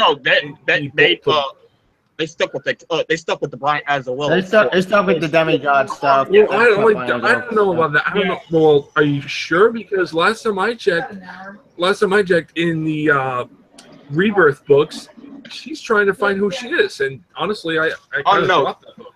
No. She doesn't know how to get back to Themyscira, and she's going crazy. There were two stories. There was the origin story that they did, and then they did the present. Now the present and origin story finished. Let's basically put it this way: her and Donna Troy has some of the most screwed up backstories and stories. By Clay, that some writer in the last 30 or 40 years came up with. That was something her creator came up with. Yeah, and I love that origin. The original origin is classic. You don't touch classics ever. Yeah, the new 52 kind of grounded her made her more powerful. Which infuriated for some reason, have her stop being the god of war for some reason. Yeah, then did you? Did they ever explain how she just stopped? Did they ever say who replaced Ares? I think they got kind of our resistance. No, I'll just say just decided to just ignore that. But I know they still kept the god stuff. But I'm glad that I can't wait for Jim Starlin to start his run on Wonder Woman, so we can get this whole twin brother plot point. James Robinson. Yes, James Robinson. Yeah. I'll just say this. I kind of stopped reading Wonder Woman because off of that one shot, because it just gave me this where the fuck are you going with this? It just it made me totally lost, and I'm just you know what? Since DC's oh no, she's not the daughter of the God of War. No, she is. No, she's. I'm done. And it's you want to talk about? I don't think Frankenstein did replace her lasso. Dude, she had for years. She got a brand new lasso once the run ended. Like I said, if you really want to, look up Donna Troy's history, and you'll find that she has oh, dude, they well, yeah, I know that. I know her history. That was a bit weird. No, hers was accidental. The dude who did the Teen Titans, they just did not pay attention when they put on the Teen Titans. George, the worst case of the writers at DC when it comes to Donna Troy's origin was John Byrne. Artist, and I've read his one for Wonder Woman. It's amazing, but I disagree with killing off her family. Was having her family die in a freaking car crash. Oh shit! Has been her son and her step killed in a freaking car crash. Actually, people were complaining because why the heck would you want to do that for? No. So people were complaining that he was a wish fulfillment character. They basically saying it was John Burns putting himself into the comic. And marrying Donna Troy. Climate liver. I'll just say that. The books I'm really want to get into is Green Arrow. Get back in Rebirth. Yeah, Rebirth. Yeah, because that looks really good. Yeah, I'll tell you, nigger. It is amazing. I Benjamin love Percy's Green Arrow is basically he's got one linear villain throughout this whole time, but he's trying to do his best to save his city. And the storyline is still going on, but it has so much character development. It's the better version of what they try to do in the New 52 for Ollie. It's destroyed the resistance, thank God. Aquaman is probably a social political comic, but it's one of the better ones, and you're just seeing done right. Yes, it's very done right. That Teen Titans, almost all the titles except Justice League, Cyborg. Of Aquaman, Mira went to go visit the Titans from Dan Abnett's. Well, Dan Abnett's other book, Titans, the actual book Titans. You know, one. She went to go visit them and basically asked for their help, because she already asked for Justice League's help in the Justice League book, which, by the way, the issue was written by Dan Abnett. Yep. This issue, she went to go get Garth's help to help find Aquaman. Yay! Yeah, Aquaman. Also, Christopher Priest's Deathstroke. I just got Volume 2 and read it. It's a very good book. It's amazing. It's one of the better books. But like I was saying, I really want to get into Green Arrow because I'm I've been hearing a lot of great things. And it looks really good, so I'm yeah. But if you really want to get into it, I say here's what you do. If you're gonna look at something from the New 52, get Jeff Lemire's run first. Learn about the Outsider Wars because that's where his sister comes in and all that other stuff. The Outsiders, like the okay. No, not that version of Outsiders. It's just called the Outsiders War, but it has nothing to do with the Batman version. Yeah, it's good. Oh, we gotta do this. Run is a group of Superman. 6 tribes. No. Clans, really. It's like clans. Like the Sword Clan, the Spirit Clan, the Shield Clan, the Arrow Clan. I haven't touched Superman. I haven't touched Superman, Tevio, so yeah. Dude, actually, if you're gonna put Superman, start with Lois and Clark and go. What about amazing? I already read that crap. I mean, like I read like the only like the books I kind of stopped was I read the Lois and Clark book. I read the first story arc in Detective Comics, and I haven't touched the main Superman title.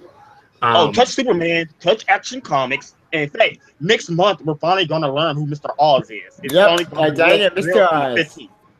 Well, okay, I'll look into it because I'm like, after like I read like a bit of actually I take that back. I read the Superman Reborn issue, the part, but it's just. I hated it. I like it. Actually, they were rebooting. They did once again. Yes, I'll admit it's a reboot of Superman's origins. They're basically taking only the good parts for both the old and New 52. I think they got rid of the only thing I hate about it is like this is something that it's like I'm done. It's like, and this is why I'm like. I'm a little like I don't know if I should touch Superman ever again because it's the whole fact of them like. Superman, the New 52, and pre-52 were just split into two characters. Yeah, I'm like, mad about that. Because they're saying Dr. Manhattan somehow had the power to do that. Somehow. And I'm like, when I hear that, I'm like, so this is their biggest excuse of getting rid of the Superman for this, like, it was like kind of like the final coffin because I didn't like how they get rid of the New 52 Superman just because we're replacing with Final Days Superman. No. Final Days was a damn good storyline, and it actually gave him a good way out. It's just that how long are you going to keep doing this? I'm not your world Superman. I feel like it's very different. I feel like they should have this is what I think they should have done. They want to keep the pre-52 Superman. Okay, fine. What they should have done is have the New 52 Superman get trained, be a better Superman. However. I know I've seen you many times. I know you're not that great of a leader. I'm going to try to teach you to be a better leader, and so you could be a far more better Superman. I think Edgar, and I have the answer for you. And his name is Keenan Kong. Keenan Kong. New Superman's awesome. But the problem, I'm trying to say this. I'm like, okay. I know that, but I'm not talking about that. I'm talking about like in the main continuity.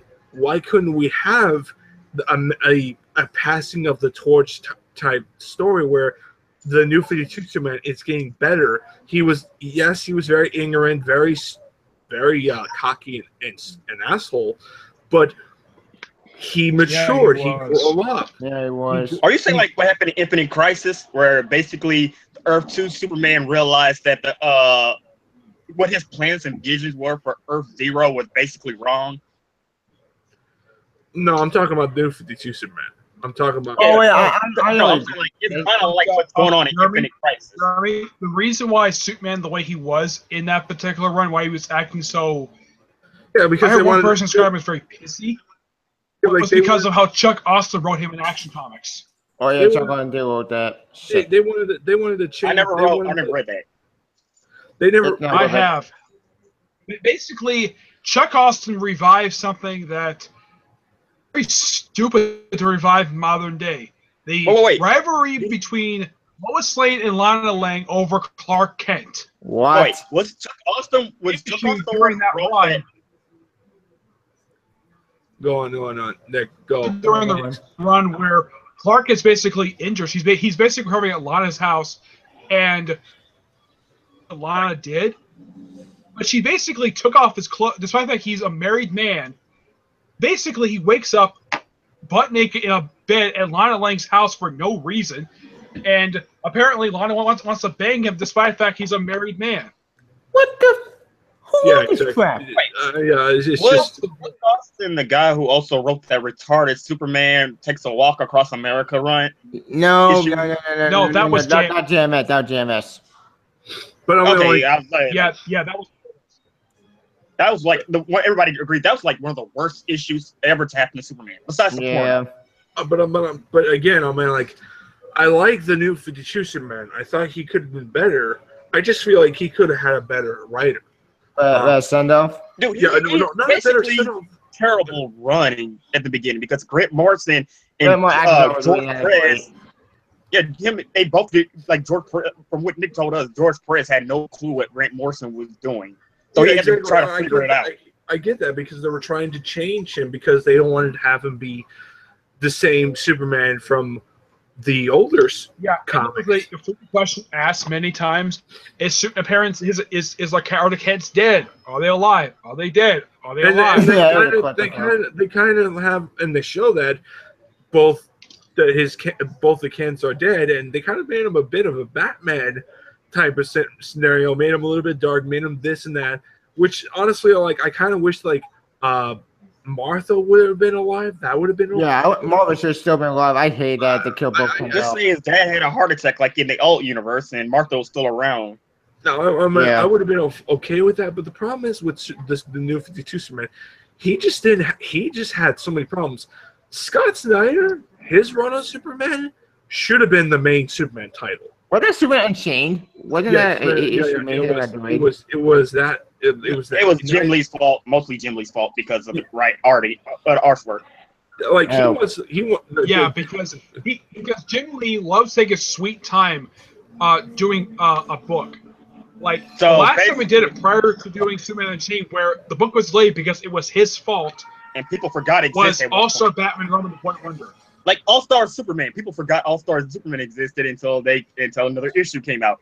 And then they remembered, and that's how All-Star Superman kept going on. All-Star Batman was just awful. All-Star Superman, All-Star Batman. Yeah, that was the train wreck by Frank Miller. Yeah, but fired him. Oh, are you dead? Are you retarded? Who do you think I am? I'm the goddamn Batman. But I'll just say this. I mean, like, with the whole Superman, it's just. I feel like he could have been a little bit better, and it's very insulting to me because I'm like, great, so you're telling me the factor of the character I liked was just a half of a version of a character that I know from decades ago? Actually, have you ever read Superman American Alien? Because now Rebirth. Actually, yeah, I heard of it. Yeah. It's very good. Max Landis wrote Superman better than the people who were writing it during the New 52. In fact, they can actually make that canon now. Wait, what? That's gonna be canon? I said they can make canon. No, you can make it canon because on the last issue, it was basically Superman and Lois, and like they were telling how they each liked each other. Yeah, you can make that canon now since Superman Reborn. Yeah, actually, you can make Supergirl being super. Max Landis wrote the. Max Landis is the one who wrote the series, but every issue had different artists on it. I haven't touched Supergirl, Terry, or that miniseries of Supergirl. I think what they're doing with Supergirl is just nerfing her to the fucking CW show. I gotta agree to that. The comic is a fine TV show. Steve Orlando's writing is going all over the place. Yeah, here's the thing.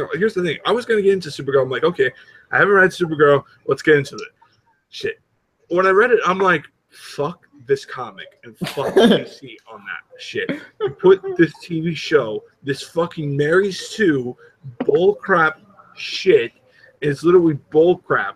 I hate that show with a passion now, and I don't. There were some things they took from TV show for no reason, like Cat Grant being drawn like the actress who plays her on TV.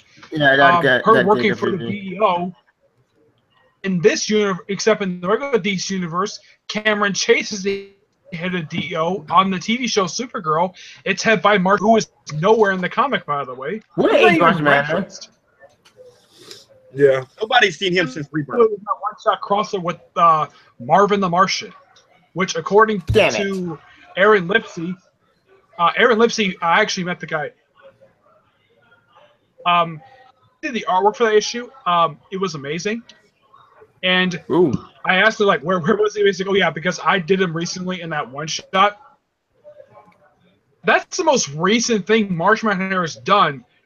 And that's the first time I have seen him since the end of the Rob Williams Martian Manhunter series. Actually, we haven't seen Miss Martian, period. Oh, yeah, we haven't seen no, her since ever. Oh, shit. We forgot about her. Yeah, she doesn't show up in the current continuity at all. She's, like, nowhere to be seen. I've read a lot of the New 52 comic books.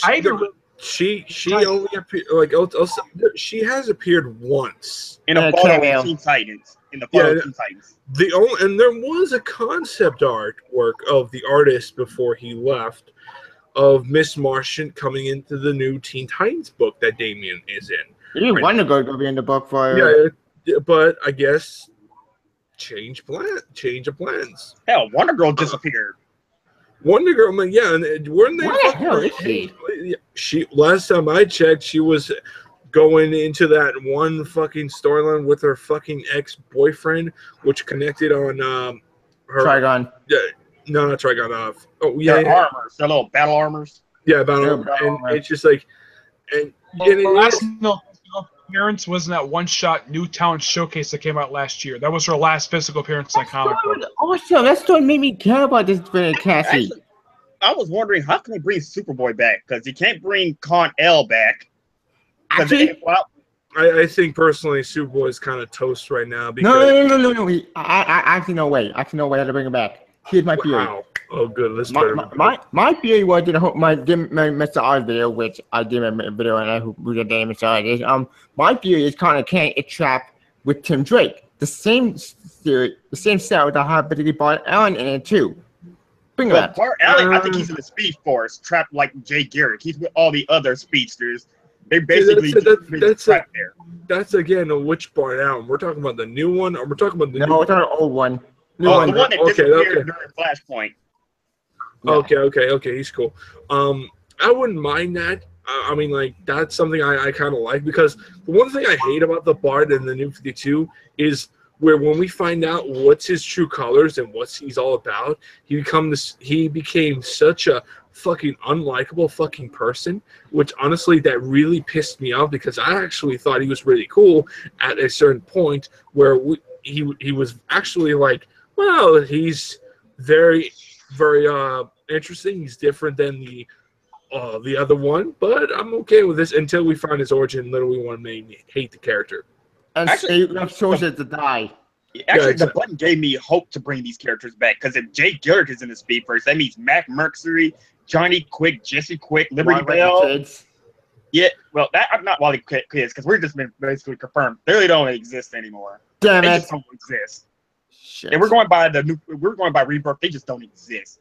But it still gives me hope that they're all trapped in the Speed Force, and I think the Teen Titans could be the way to bring Impulse back. Is why you say that, because they found Jay Garrick in the Speed Force.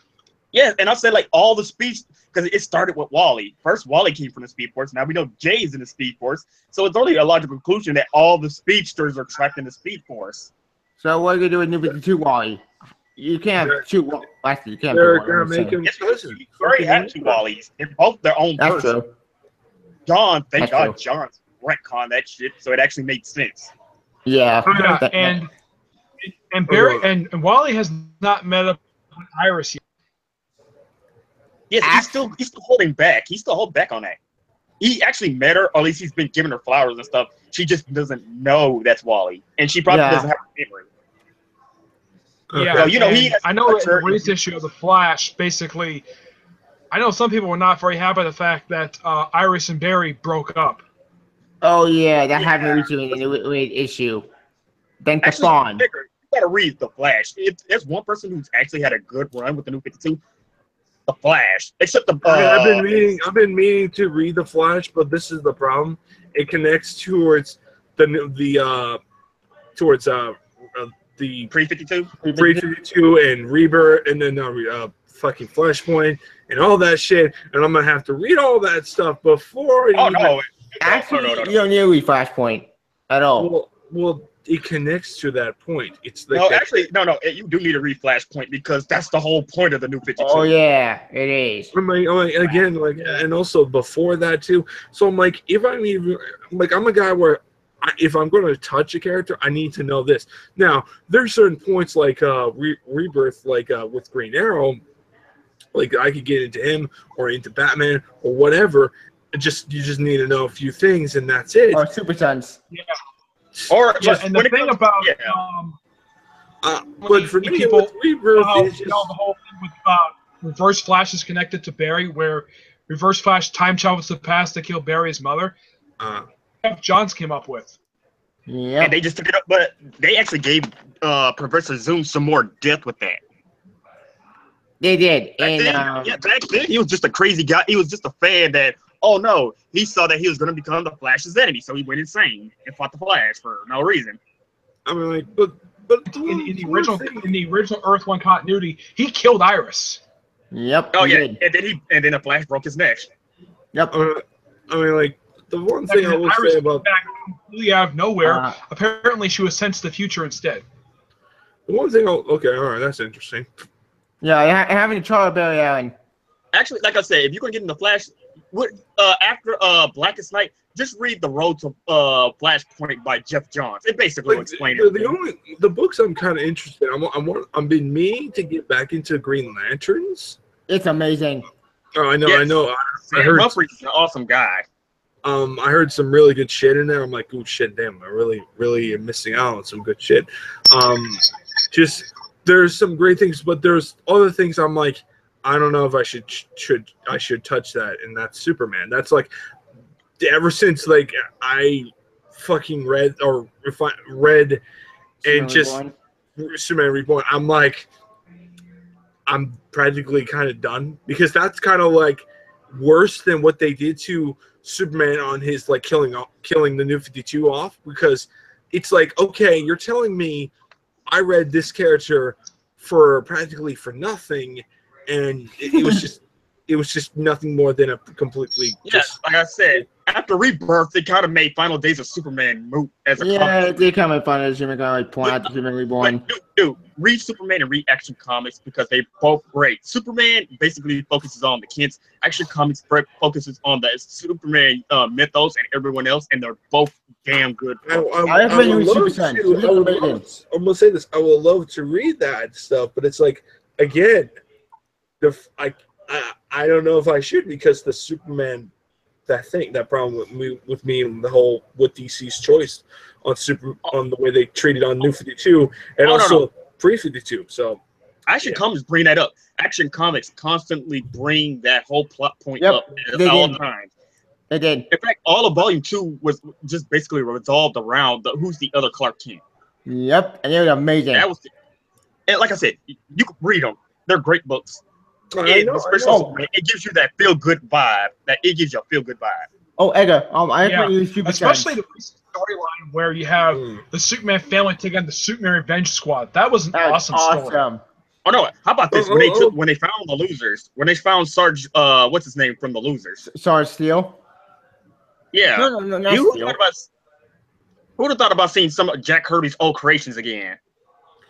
That's true. That's true. Also they left it at the actually New Frontier. Okay. Also read Mr. Miracle, because that thing's damn good. Mr. Miracle, awesome, and that's it is. Tom King did a great job with the first issue. Actually, do that, and I say also read Bug, because Mike and Alec Allard, I forgot his name. I know Mike Allard. And his brother's name is Allard or something like that. Something like that. But dude, they're basically everything they're coming out. They're all Jack Kirby. Is all paying homage to Jack Kirby, except Marvel decides that they're not giving Jack Kirby. They're not going to do anything. Jack Kirby's shit. Well, even though he created most of their damn flags. They have shown some Jack Kirby. It's like, I think Jack Kirby's best moments on his work is the Thor runs. And Fantastic Four, the fact that he creates Silver Surfer, the name of Mike Aldridge's brother, the one who's the writer of the Bug, Jeremy, it's Lee Aldridge. Jack Kirby created Sandman. Okay, I'll give you a point. Yeah, they haven't done anything with Galactus and Silver Surfer and all that crap. Galactus or Galactus No, and but you Ultimates? also got the Avengers. Yeah. Oh well. Actually, Stan Lee takes a lot of credit for everything. That's the only reason why you probably don't see Jack Kirby's name on anything. Stan Lee stole all the credit. Which it's another Yeah, topic like, another day. Stanley, like, yeah, that's the thing. Like, Stanley's like that one guy where he's the man that basically takes all the credit. Which honestly, I kind of feel like, even though he does take a lot of credit, I feel like a lot of credit should be earned with Jack Kirby. Yeah, I agree. but in the case of a character like Captain America, who Kirby himself created, Lee comes to him. Lee basically gets kind of credit toward him was because that's the first comic that he wrote. That's totally true. Credit. Like every time, like people say he's the father of modern day comics. What the hell did he create in the modern day? Because he hasn't done jack shit for modern day comics except just come to Marvel, look around, and just shake hands and cameo in their movies. I can you like that? Yeah, but here's the thing. There's a good reason why he actually does do cameos, because a lot of those characters he had a hand in creating them. So I would say probably the only character he had nothing to do with the creation of that appears in the movies, aside from Captain America himself, is the Vision. Why doesn't Steve Ditko get more credit? Because if you look at Stan Lee's early concepts of Spider-Man, it would have been like early versions of Batman before Bill Finger got his that is true. Yeah. Thank God Bill Finger got justified. Is that I have heard that even though he does not get money from the films, from either the Spider-Man or Doctor Strange films, he does receive royalty checks. Yay. Oh shit! But that's because Lee. Well, that's because really one of the reasons why Steve Ditko and Jack Kirby left is because Lee snitched on him. Oh.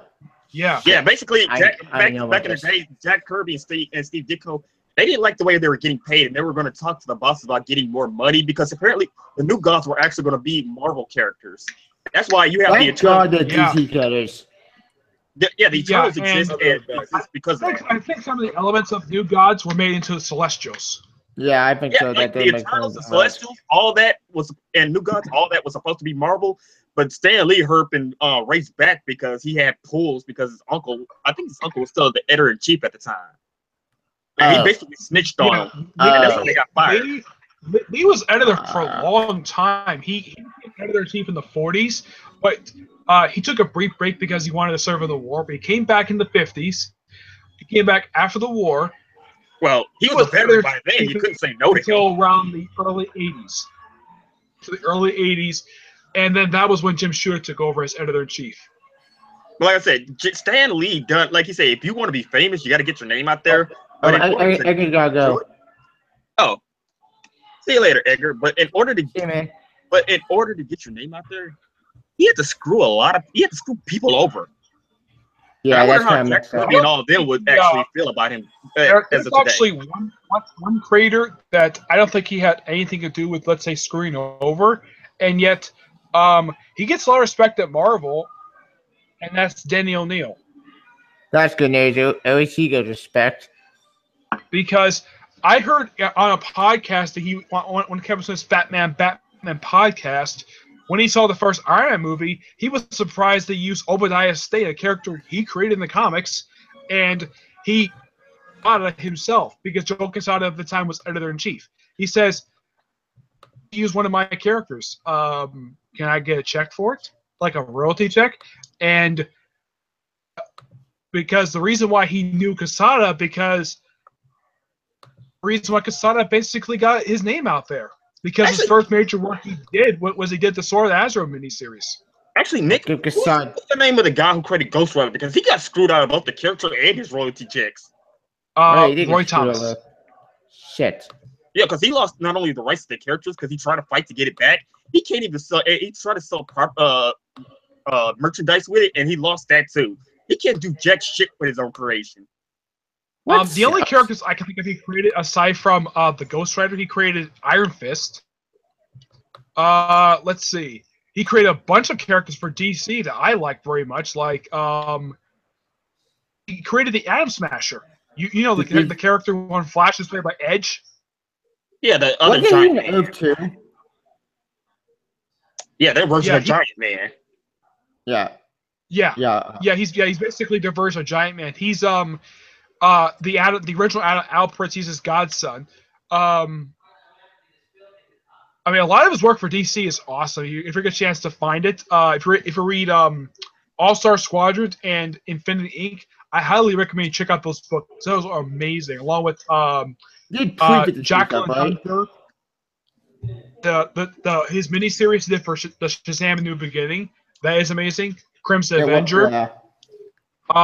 Let's see. Oh, there is one group he created for Marvel. And who's that? The original group was Steve Rogers, Bucky Barnes, Namor, and the Human Torch. Oh, you're talking about the Invaders? They're a group of World War II superheroes. No, I think that's the name. They were the Invaders at the time because they had two different names. I think that's the name. They originally were known as the Invaders. It was part of a retcon that he did in the 70s. After the war, they became the All Winter Squadron. Yeah, because I know then they retcon Namor to it. They also had Miss America into it. Yeah, like, a lot of people. Yeah, basically any if you read their original stories in the 40s, these characters never met each other. They met each other in the 40s, like in the original published stories, was the Human Torch and Namor. As a matter of fact, that was considered to be the first comic book crossover between Namor. When they had Namor and Human Torch fight for 2 issues. Speaking of Namor, they must be doing jack shit recently. It's breaking my heart. And who's that? What? Namor. Namor's been doing jack shit. What do you mean? He's in Secret Empire and he has one of the fractions of the Cosmic Cube. That's something. Yeah, but who knows that? Check down Steve Rogers. Yep, and that's right, Bucky. We're asking to do Bucky a lot. Actually, anyway, who already Captain Carrot in the Zoo Crew? I thought it was Steve Ditko. Did he create that? I think it was Mark Wolfman who created them. Yeah, Wolfman. Oh, wait. Let me go look it up because I was telling Force. You hear read that series is amazing. Yeah, him and the late Gene Colan did the series. I love this cover. It's adorable. And Mike, that they should make a Captain Carrot and the Zoo Crew movie, a CGI movie. It could work just like Zootopia if you actually get the crap right.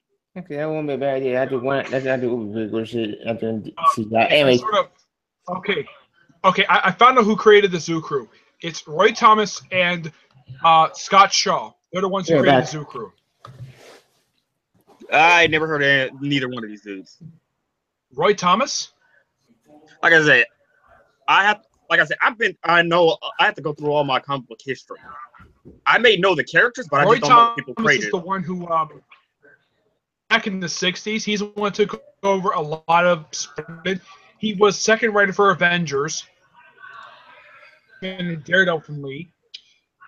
Roy Thomas created almost as many characters as Lee did. I mean, some of his most famous characters like the Vision. He created Ultron. Let's see. I'm trying to think who else he created for Marvel. Let me think. He created no, it wasn't Morbius, basically, that was Lee. Trying to think though, what characters he created. Let's see. I have to look it up here. He created some amount of characters for Marvel, I mean, besides Iron Fist. Let's see. Actually, besides that, I also like to mention that Jason Todd has been coming very awesome lately. Yeah, he has. Roy Thomas also created one of our famous characters that actually had a miniseries recently. Man-Thing. He created Man-Thing. I'm back. Yeah, and then what was the guy who did Goosebumps? R.L. Stein. Yes, R.L. Stein. Yes, I know he also was doing. He did a run. Recently, did a run on Man-Thing. His Swamp Man-Thing was awful. That's R.L. Stein. That's all I know. That's how I know it because I saw Marvel put out a video about how R.L. Stein, the man who did these creepy horror books for children, was coming to do Man-Thing. And then they made it sound like they gave him a Swamp Thing origin story. But it's really, really stupid. Yeah, if anybody knows what his original origin story was, the one that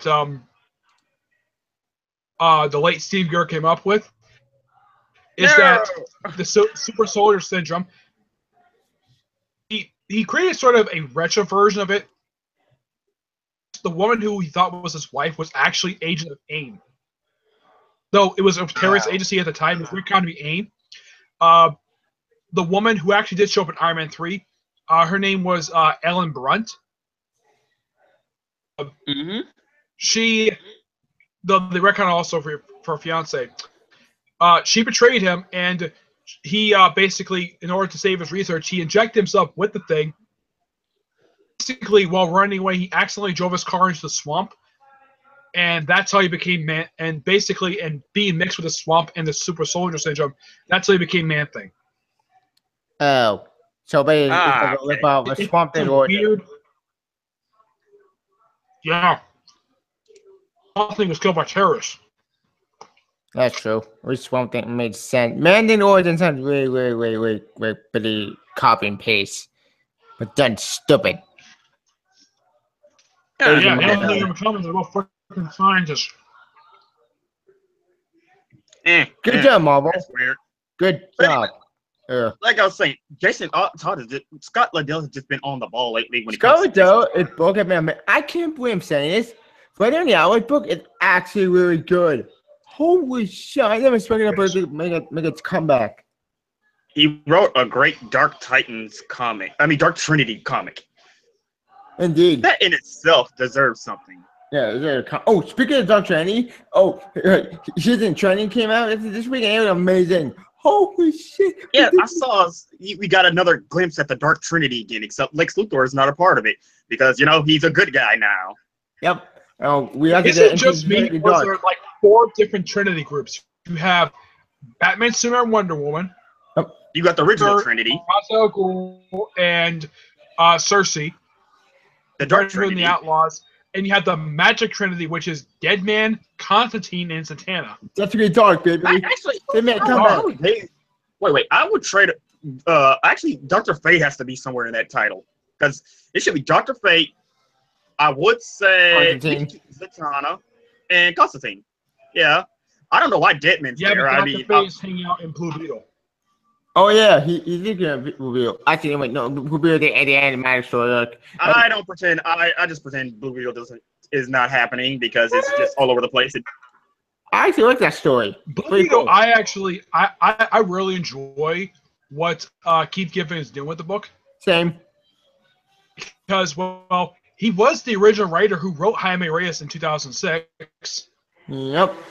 It was a great idea to bring him back to the character because, well, the story with John Rogers. In the case of this book, I mean, he threw in not only Dr. Fate, he threw in Archon the Sorcerer. He threw in you'd probably be like mad at this. He threw in the OMAC from the OMAC series that Dan DiDio did. Yeah, he brought him back, but put I back. Yeah, but they retconned it where he's actually an old friend of Jaime Reyes for some reason. Yeah, that could be me. That could be that. Yeah, I'm like, when did this happen? I get maybe at some point he could have been friends with him, but last time I checked, Kevin Kyle, I think his name is, the guy who be an adult, and Jaime Reyes is supposed to be a teenager. Yeah, that confused me. Why did Omega in this book? Yeah, whatever. He's gone anyway. He left. No idea, but they're trying to do. I mean, if you read the book, it kind of feels like a similar type of feel. What, of course, Jane Damani is also co-writing as well. Yep. Similar flavor to it of the JLI series, the way it was when they were writing back in the late 80s, early 90s. Interesting. Have you guys ever played Silent Hill? Yep, I have. I have never played it, but I have seen I've seen a walkthrough. It's a really good game from what I can tell. the comics IDW put out were crap. All the comics, the comics are crap. Hang on. What you guys see this image? What I about see, Image? I see no image. I never seen the icon. Hang on a second. Wait, you didn't see it? It just saw it. It was right here. No, you're not screen sharing. Oh, I see the icon. Sorry. Hang on a second. Hang on a second. Okay. Here we go. Share. Hang on a second. And what do you think of this image? Okay. Is that It's basically John Constantine, the Punisher? John Constantine, Punisher, Norman Osborn, and Batman. They all go to Silent Hill. Who makes it? Who will make it out alive? I actually was talking to people. I said Norman Osborn is not coming out of this one alive. I mean, Silent Hill basically forces you to. Silent Hill forces you to confront your demons. John Constantine has a shitload of demons. Punisher has, well, he just basically probably get attacked by a pyramid head. Batman will come out of it unscathed. Norman Osborn, I see him caving in. Yeah, he'll die. He'll just get killed off. I know there's one crossover that I actually think would be really interesting if Konami. Well, I think Konami is the one who actually owns the rights to Silent Hill.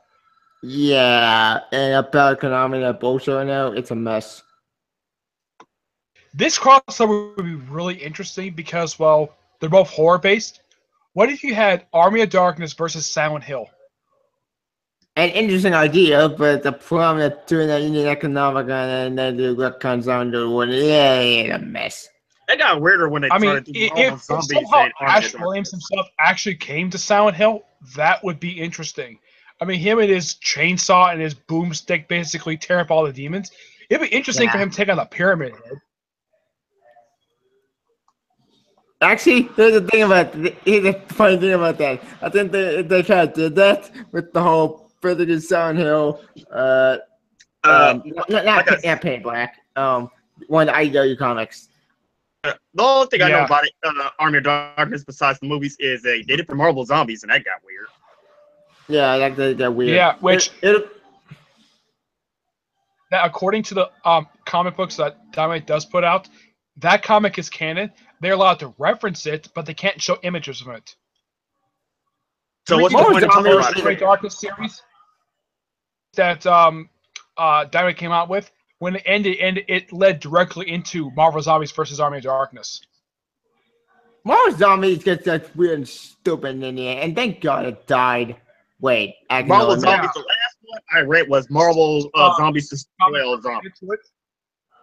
Last one, Marvel Zombies Age of Ultron. Was Marvel Zombies Return.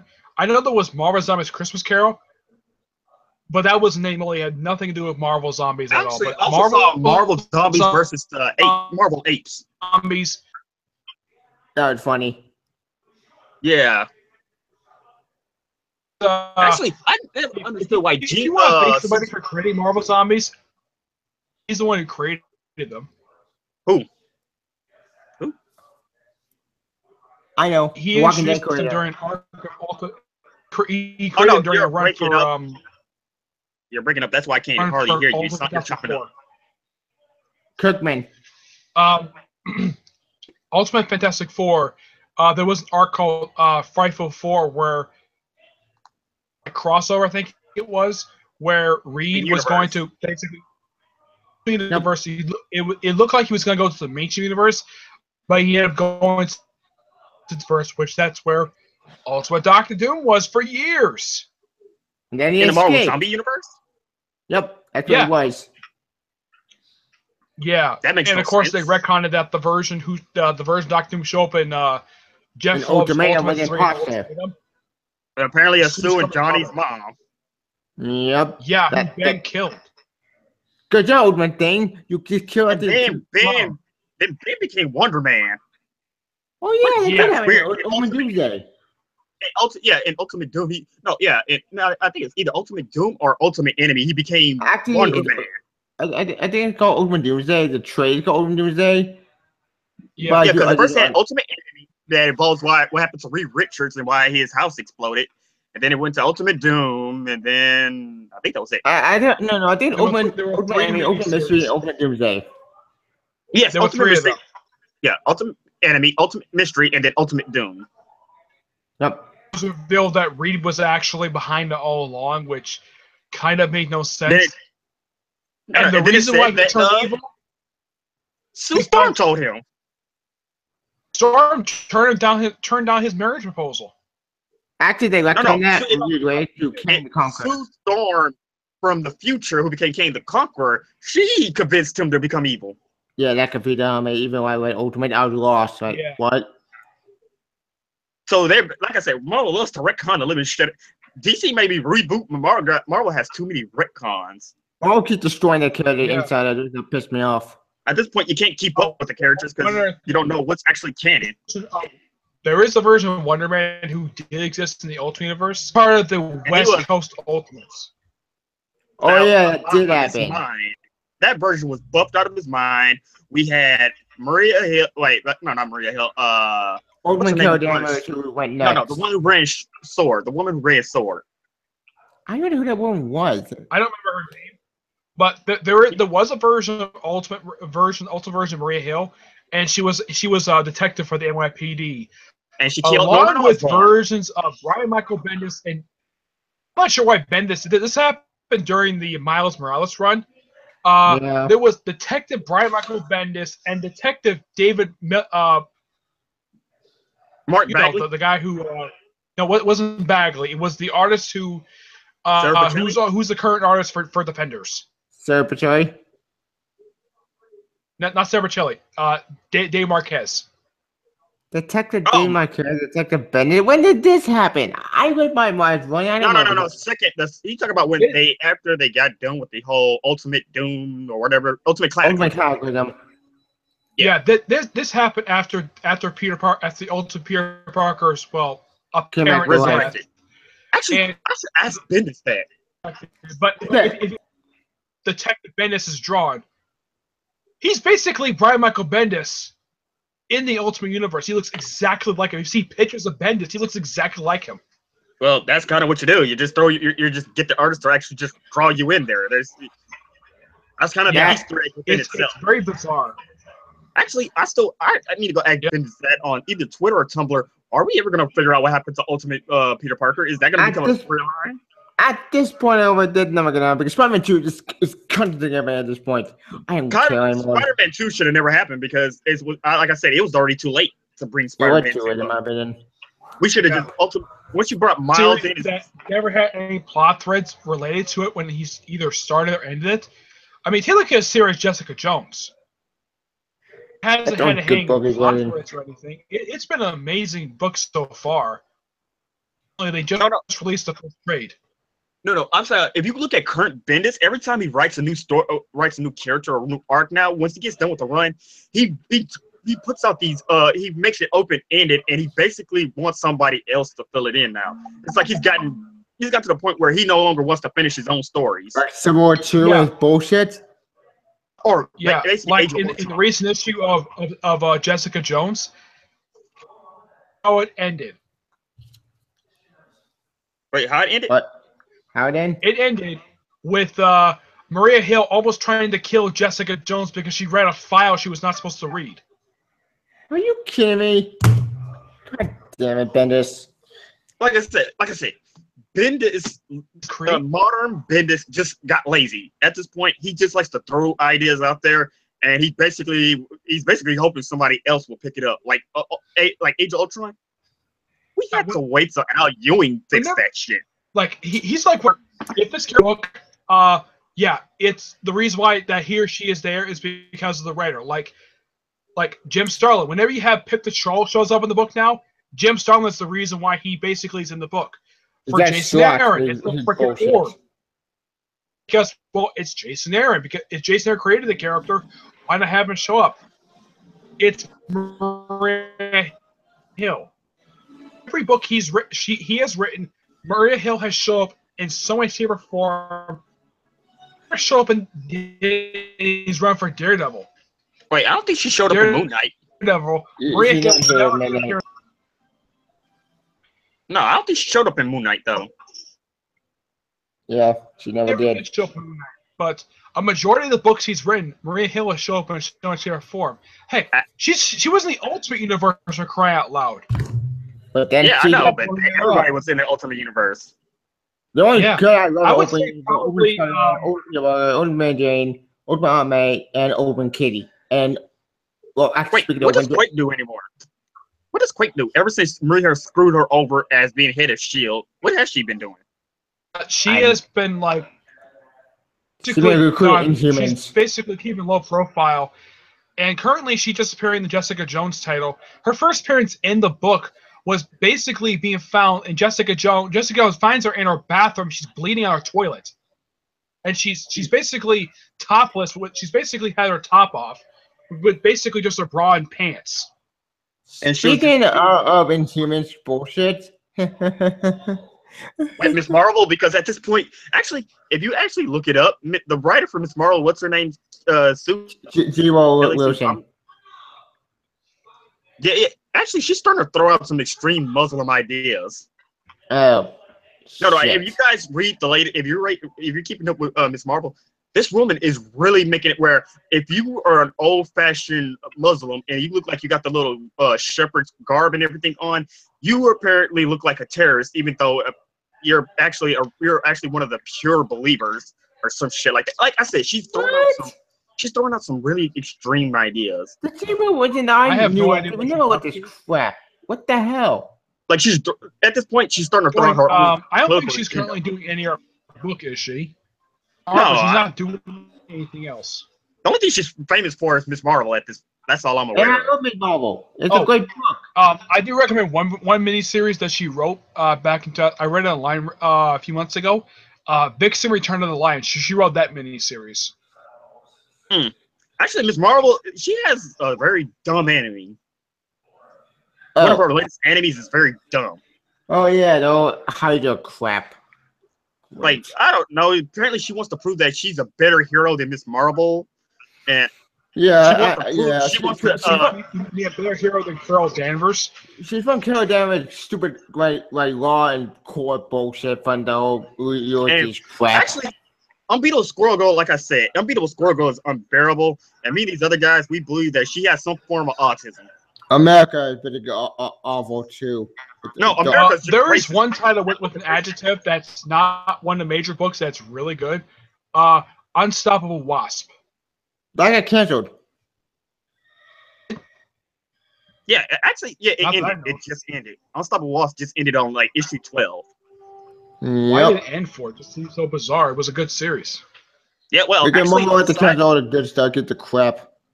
Actually, the side characters are all bland and one-dimensional. They all basically share a personality. That book.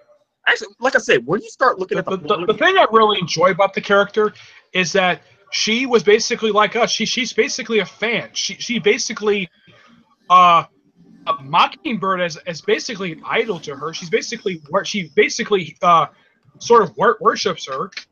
Like Unbeatable Wasp or Gwenpool? Did I miss something? Gwenpool book's weird. Yeah, it is. Where in the most recent issue, Miles shows up. Apparently, he's an adult for some reason, and he's taller than he normally is. He looks like he's about over 6 feet tall. And I think normally Miles is supposed to be like what, 5'6", 5'7". Wait. This was in the Gwenpool book? Huh? Did I miss something? Miles appears. Miles Morales appeared in the most recent issue of Gwenpool. Yeah, because Gwenpool is about to get canceled, and apparently, like I said, Heather Antos, even though she's the assistant editor, she doesn't even know when the next 2 or 3 issues come out. She just said they said it. She just said they canceled because it's part of Marvel Legacy. It's part of Marvel Legacy. It's still going even after, which is stupid. Why do you even need this book? One book I'm a little surprised that is actually a miniseries. Vengeance. Vengeance. All right. Yes. Spirits of Vengeance. It's Spirits of Vengeance. Right now, it's a miniseries written by Victor Gaschel, I think his name is. He was for X-Men. You know, the book that came out after Second Coming. Yeah. Team up book. Mm-hmm. And actually, that book was amazing. You know, I just realized people were talking about the old school X-Men, how they love to laugh and play baseball. I saw one of the old school images, and then all of a sudden I started thinking about the X-Men Gold controversy, where apparently we had to go bash some Jewish people's brains in because the artist couldn't keep his damn opinions to himself. Yeah, what the fuck? It's like when you think about those baseball images, you can't, when you know about the controversy now, you just can't see them in the same light anymore. Yeah, you can't. It really pissed me off. Fuck. That's why I said Marvel is in a position where X-Men Blue is everybody's so confusing right now. With bringing Jimmy Hudson in. What bring Jimmy Hudson in? It makes no sense. You tell me Jimmy Hudson kicking? How? Also, I'm so confused about all the shit that's going on in Marvel. Secret Empire is going on. Venomverse is not even being talked about. I don't care about Venomverse. The end of Venomverse all sucked. First miniseries, I think it's been pretty good so far. People say the Gwenpool issue was bizarre, where somehow she found out that Matt Murdock is Daredevil, and this is not the regular version that shows up in the Gwenpool book. This is an alternate version, and apparently it's implied. She apparently is starting a relationship with Matt Murdock, and she's supposed to be 17, 18? I mean, taken by a Venom version of Captain America. It's confusing. Like I said, everything is so far ended that way. All the other Venom books were all pointless and boring. The X-23 book was okay. Go to my book made no sense. Open my book, none of the other Venom made no sense. This is what I said. Like I said at the beginning, Marvel has people who have agendas and mouthpieces, and they're using those characters as their mouthpieces. Now you can't read a comic. You can't read a comic without being a social justice warrior. You can't read a comic without being basically a token character, because apparently that's what American Chavez and Black Panther is. And they both. And I noticed they both hate white people. But in both of their books, white people are the enemy for some reason. Let's say my man Sean is better. One thing I don't like about Gold is this stupid thing right since the book where this one anchor woman wants mutants to be deported for some reason. I have no idea why. And somehow this entails a politician, I don't know who came up with this thing, came up with the mutant deportation bill. Yeah, it's so we're doing stupid. Senator Kelly storyline all over again. Yep. This is, of course, that was over basically mutants being like put in internment camps. This is over basically mutants being deported, and for some reason, apparently the vote passed through, despite the fact Kitty Pryde wrestled like to save these politicians from freaking whiplash. But you know why? You want to know why this issue exists? It's because of the little drama that Donald Trump did with the Muslims and attacking ISIS, and how he didn't want the refugees to come into America. And now he putting the whole ban on Muslims coming in. Sorry, Johnny, after addressing this issue. It was Johnny's fun. I made a joke about it. Like I said, everything you see now is just basically either a SJW or is just a political mouthpiece comic. Thank God DC's not doing this crap. At least the writers have enough common sense to keep it to themselves or put it on Twitter, but don't let your characters don't let it actually be about the characters. Like even Green Arrow, he's a conservative liberal, but even then you don't see these extreme views in his own comic. Yeah. And in fact, we know at the moment, but he didn't know World Cup, but he didn't. That's not a bad thing. The problem, though, is that terminology got so twisted, so in particularly Marvel twisted it in comics because it got to the point where people were noticing all the straight white male characters were disappearing, and everybody else were idiots, basically. In fact, if you notice, Carol Danvers is not even drawn like a woman. If you want to think of a straight male character who's still around and still popular, Spider-Man? Yeah, he's still around. They're not forcing him out. Because everybody else got replaced. Your boy Spider-Man's still broken, but that's also why there's one that has not been replaced. Daredevil's not been replaced. Neither is Iron Fist. Not yet. Iron Fist, I don't think so. Those guys are kind of on the lower end. No, those guys are on the lower end of the spectrum. I know Punisher is going to become War Machine. I'm trying to think of a good one. Glody got replaced. The Wasp. The original Wasp one. Never got. Wasp just got replaced for Henry Pym. That was just a retcon to make the movie version exist. Well, The thing is, Janet. Nydia is not Janet and Hank's daughter. Nydia is a daughter Yes. of Hank's first wife. Which they retcon her from the movies into the comics now. Actually, Oh, she's probably. from, actually, no, that's not true. That's not true. She's from MC2. She basically doesn't act anything like the version of her that appears in the Ant-Man movie at all. The version of her as Ant-Man is a completely different character. Yep. And Hope Man died after came out MC2 first. Patsy Walker, I mean, Hellcat was. I thought Hellcat had potential, but then that became trash. She-Hulk became trash. She-Hulk, the book is fine, but as far as I can tell, I don't think the book is being canceled anytime soon. No, it's not getting canceled, but that She-Hulk. No, but here's the thing, though. What was up with that freaking? I think it was issue 8 or 9 where they were drawn. It looked like someone just drew over the regular comic. Was that just to take a jab at the fandom? I have no idea. At this point, I noticed that Marvel. You remember Hellcat's last comic she had, the Patsy Walker, aka Hellcat? Did that get canceled? Yes. Well, it ended the 17 issues. One person I heard didn't want to read it because of the kitty artwork. Problem with it at all? I mean, when it had the one issue time the Civil War too. I mean, the next issue it went right back to the story. They did that tie-ins because because She-Hulk was put into a coma at the start of Civil War 2. I thought Civil War 2 ruined everything. Moon Girl Devil Dinosaur was fun until the issue where Amadeus Cho just basically said, "You're the world's smartest person," and then everybody on the planet just agreed. They shook their head and agreed. Like when Gene said Bobby's gay, and everyone just accepted it. That pissed me off. Yeah, like it's like Riri Williams. Bothers me because retcons, there might be some hints of it, or retcons to be good. Like, one really good one was when they retconned the whole thing with the whole Captain America thing, where that the version that existed from late 1944 to about 1953 is about 4 different people. Yep. Or not Steve Bucky Rogers. not dying, or Bucky not dying, and him coming back. There have been good retcons. Yeah. But then that was good because that was something that Brubaker came up with, and Brubaker's run for Captain America, it was awesome. Why can't Brubaker write and that's what Spider-Man? inspired the Captain America movies. Why can't Brubaker write Spider-Man? Everybody says he's living because Dan Slott won't give it up. Damn it. Dan Slott won't leave. Dan Slott won't leave. I guarantee you. Like I told Edgar, Dan Slott is just. You heard that rumor, but that rumor's wrong. Slott is not leaving. He's gonna be staying to the day I die, isn't he? Fuck. Anyway, hang on a second.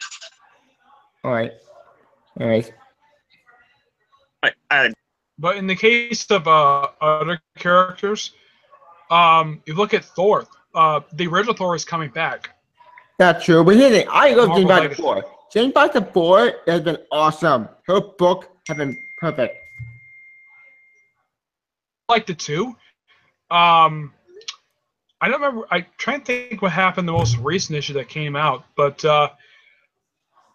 I think that one of the most. I think it was this issue. I think it was last issue. Was that the original Thor found out that Jane Foster is the new Thor. Yep, that happened. I do have a theory of why that Jason Aaron took the hammer from the original Thor and gave it to Jane Foster. Why? The God of Thunder was not selling too well. Something new, so he gave the hammer to Jane Foster, and even though it's a continuation of the same run he'd been doing before, it's still an amazing book. Yeah, it's still a great book. God of Thunder at all. The only part I have is the whole Open Hammer stuff. What the part I'm waiting for? I'm waiting for that means it pissed me off because you're telling me that we wasted 4 issues only for going to open everything book of the hammer? What about this crap? Ugh. Yeah, and that hammer was offered to 616 Thor, the original one, but he turned it down because that's someone else's hammer. And then Volstagg picks it up for no reason. Well, guys, we have to call it here because I got to go help my mother in the morning to go to the doctor. So, all right. Okay. So we never got to... How long have we? Yeah, so we should probably just call it right here. We shouldn't get to the Super Sons. We shouldn't get to the Super Sons. What? Damn it. Actually, like you said, I'm going to do a proper DC 1 year later, 1.5 years later, I guess. We can call Oh it something yeah, like that. yeah, we should write a part 2 of that because part 1 we never got the after we did finish it. We should write a part 2. Yes. Hmm. Okay, so let's wrap it up here. Okay. And as always, the Geek Lounge 101. Folks to the clown, and you got Tavian. Nick, I can do your outros. You can follow my YouTube attached one in the description. You can follow my page and my Twitter. You can have a Jamie Geek 101 and see my next podcast on Sunday. Nick. Here on YouTube, my channel Nick Lenz. You also can follow me on Twitter and Google+. Well, until then, we'll see you guys next time.